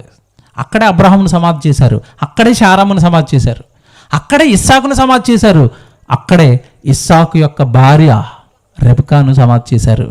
చివరికి యాకోబు ఏమన్నాడు తెలుసా? చనిపోయే ముందు పిల్లలతో చెప్తున్నాడు, నేను నా భార్య అయిన లేయాను నా పితరుల సమాధుల దగ్గర నేను పాతి పెట్టాను. నేను చచ్చిపోయిన తర్వాత నన్ను కూడా నా భార్య పక్కనే పాతి పెట్టండి అన్నాడు. చివరికి సూపర్ అండి ఆవిడ, ప్రేమను కొట్టేసింది మధ్యలో. ఆ గుణంతో, ఆ ప్రేమతో, నువ్వేనమ్మా నా భార్యవి, నేను ఎంతకాలం తప్పు చేశాను అని ఎంతో ప్రేమించుకునండి.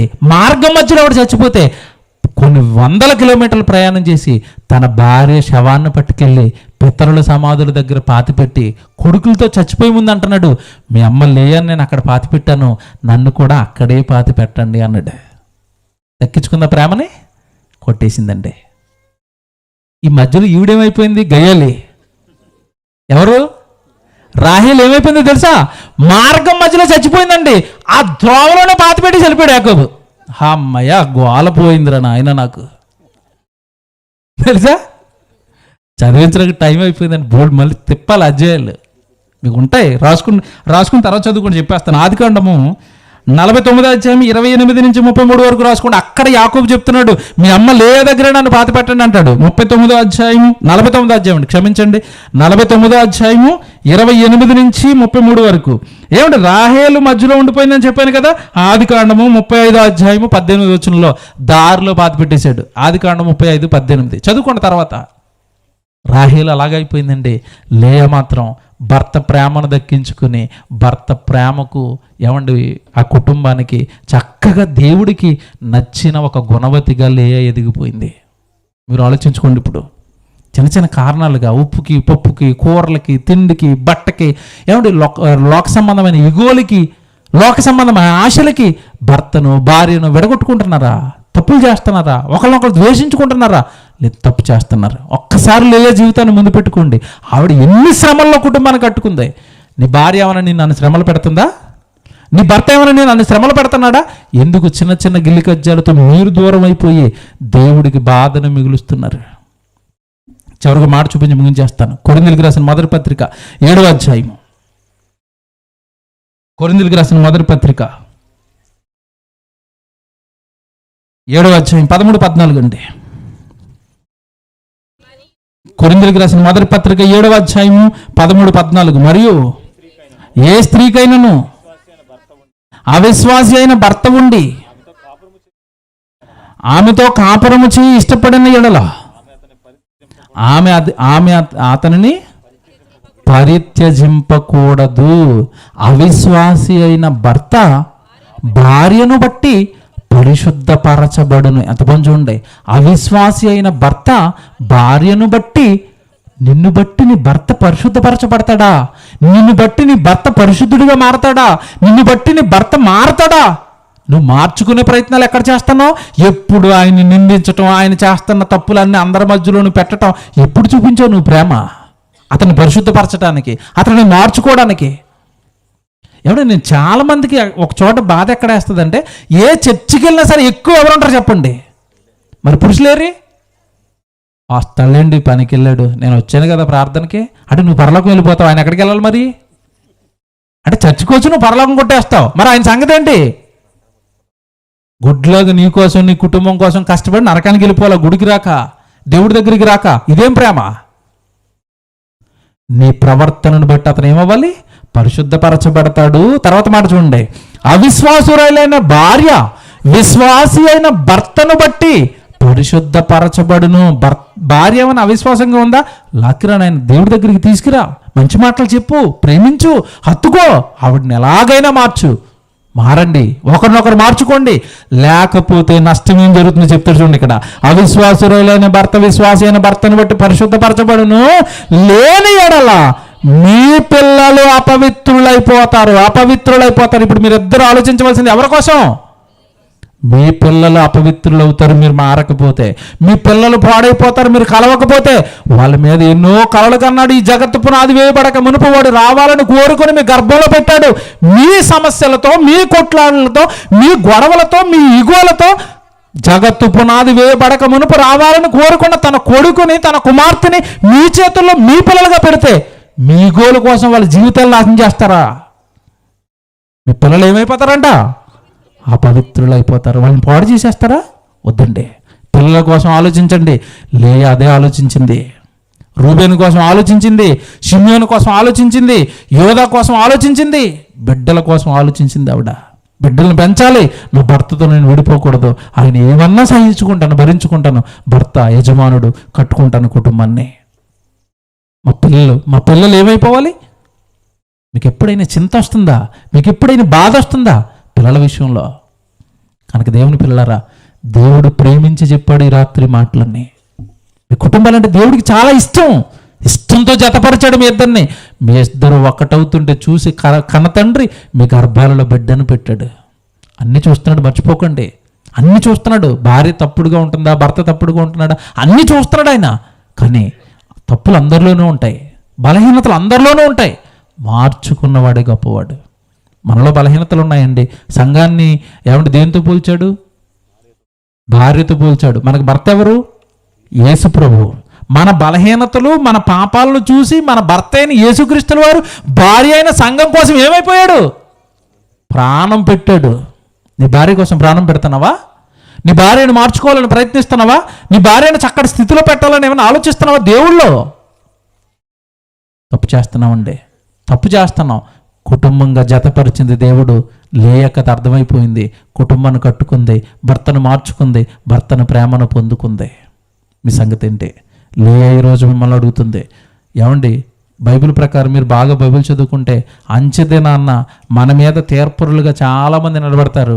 కుటుంబాన్ని పాడు చేసుకున్న ప్రతి ఒక్కరి ముందు ఎవరు నిలబడుతుంది? లేయ నిలబడి, శ్రమల్లో నా కుటుంబాన్ని కట్టుకున్నాను, నా శ్రమ ఏమైనా నీకు వచ్చిందా అని 4 ప్రశ్నలు వేస్తుంది. ఒక్కదానికి కూడా మన దగ్గర ఆన్సరు ఉండదు. తాగుబోతాన్ని విడిచిపెట్టేసాను, చిచ్చి అంటది ఆవిడ. మా ఆయన ఇంకొక ఆవిడతో వెళ్ళిపోతాను సరే నేను మార్చుకున్నాను అంటది ఆవిడ. తాగుడుకు వదిలేసేవా? అనుమానంతో వదిలేసేవా? ఊరుకోడండి, దేవుడు ఊరుకోడు. దేవుడి కంటే ముందు దేవుడి కోసం బ్రతికిన భక్తులు ఊరుకోరు. జాగ్రత్త అండి. కుటుంబాల్లో మిమ్మల్ని ప్రేమించి చెప్పాను తప్ప ఎవరి మీద కక్షతోనో పగతోనో మాటలు చెప్పలేదు. మార్చుకుంటే ధన్యులు అవుతారు. మార్చుకుంటే మీ నాన్న పరలోకంలో ఉన్న కన్న తండ్రికి మీరు నచ్చుతారు. మీ కుటుంబాలు ఆయన కోసం బ్రతుకుతాయి. మా ప్రయాసంతా ఏంటంటేనంటే, మీరు బాగుంటే సంఘం బాగుంటుంది. ఇప్పుడు భార్య భర్త బాగున్నారనుకోండి, ఇద్దరి మధ్యలో సఖ్యత ఉందనుకోండి, ఇద్దరి మధ్యలో ప్రేమ ఉందనుకోండి, అలాంటి 10 కుటుంబాలు ఉంటే చాలండి సంఘంలో. సంఘం ఎలాగుంటుంది? భార్య భర్త ఇద్దరు ఏమండి వెళ్ళిపోదామండి దేవుడి దగ్గరికి, పనికి వెళ్ళిపోదామండి అని అలా వెళ్ళిపోతున్నారు అనుకోండి, ఏమండి సేవకుడు ఎంత ప్రశాంతంగా ఉంటాడండి. విచిత్రం ఏంటంటే సంఘాలలో ఉన్న సేవకులకి వాక్యం చెప్పడం మీద కంటే ఈ సమస్యలు తీర్చడం మీదే ఎక్కువ పని. ఫోన్ చేస్తుంది ఆవిడ, అన్నయ్య ఇగో మీ తమ్ముడు ఇలా చేస్తున్నాడు అంటది. ఆయన ఫోన్ చేస్తాడు, చెల్లి ఇలా చేస్తుంది. ఇద్దరు కంప్లైంట్లు వినాలి, ఈయన మధ్యలో ప్రసంగం వేసుకోవాలి. తలపోటండి వాళ్ళకి. కుటుంబాల గొడవలే ఎక్కువ సంఘంలో ఉన్న సేవకులకి.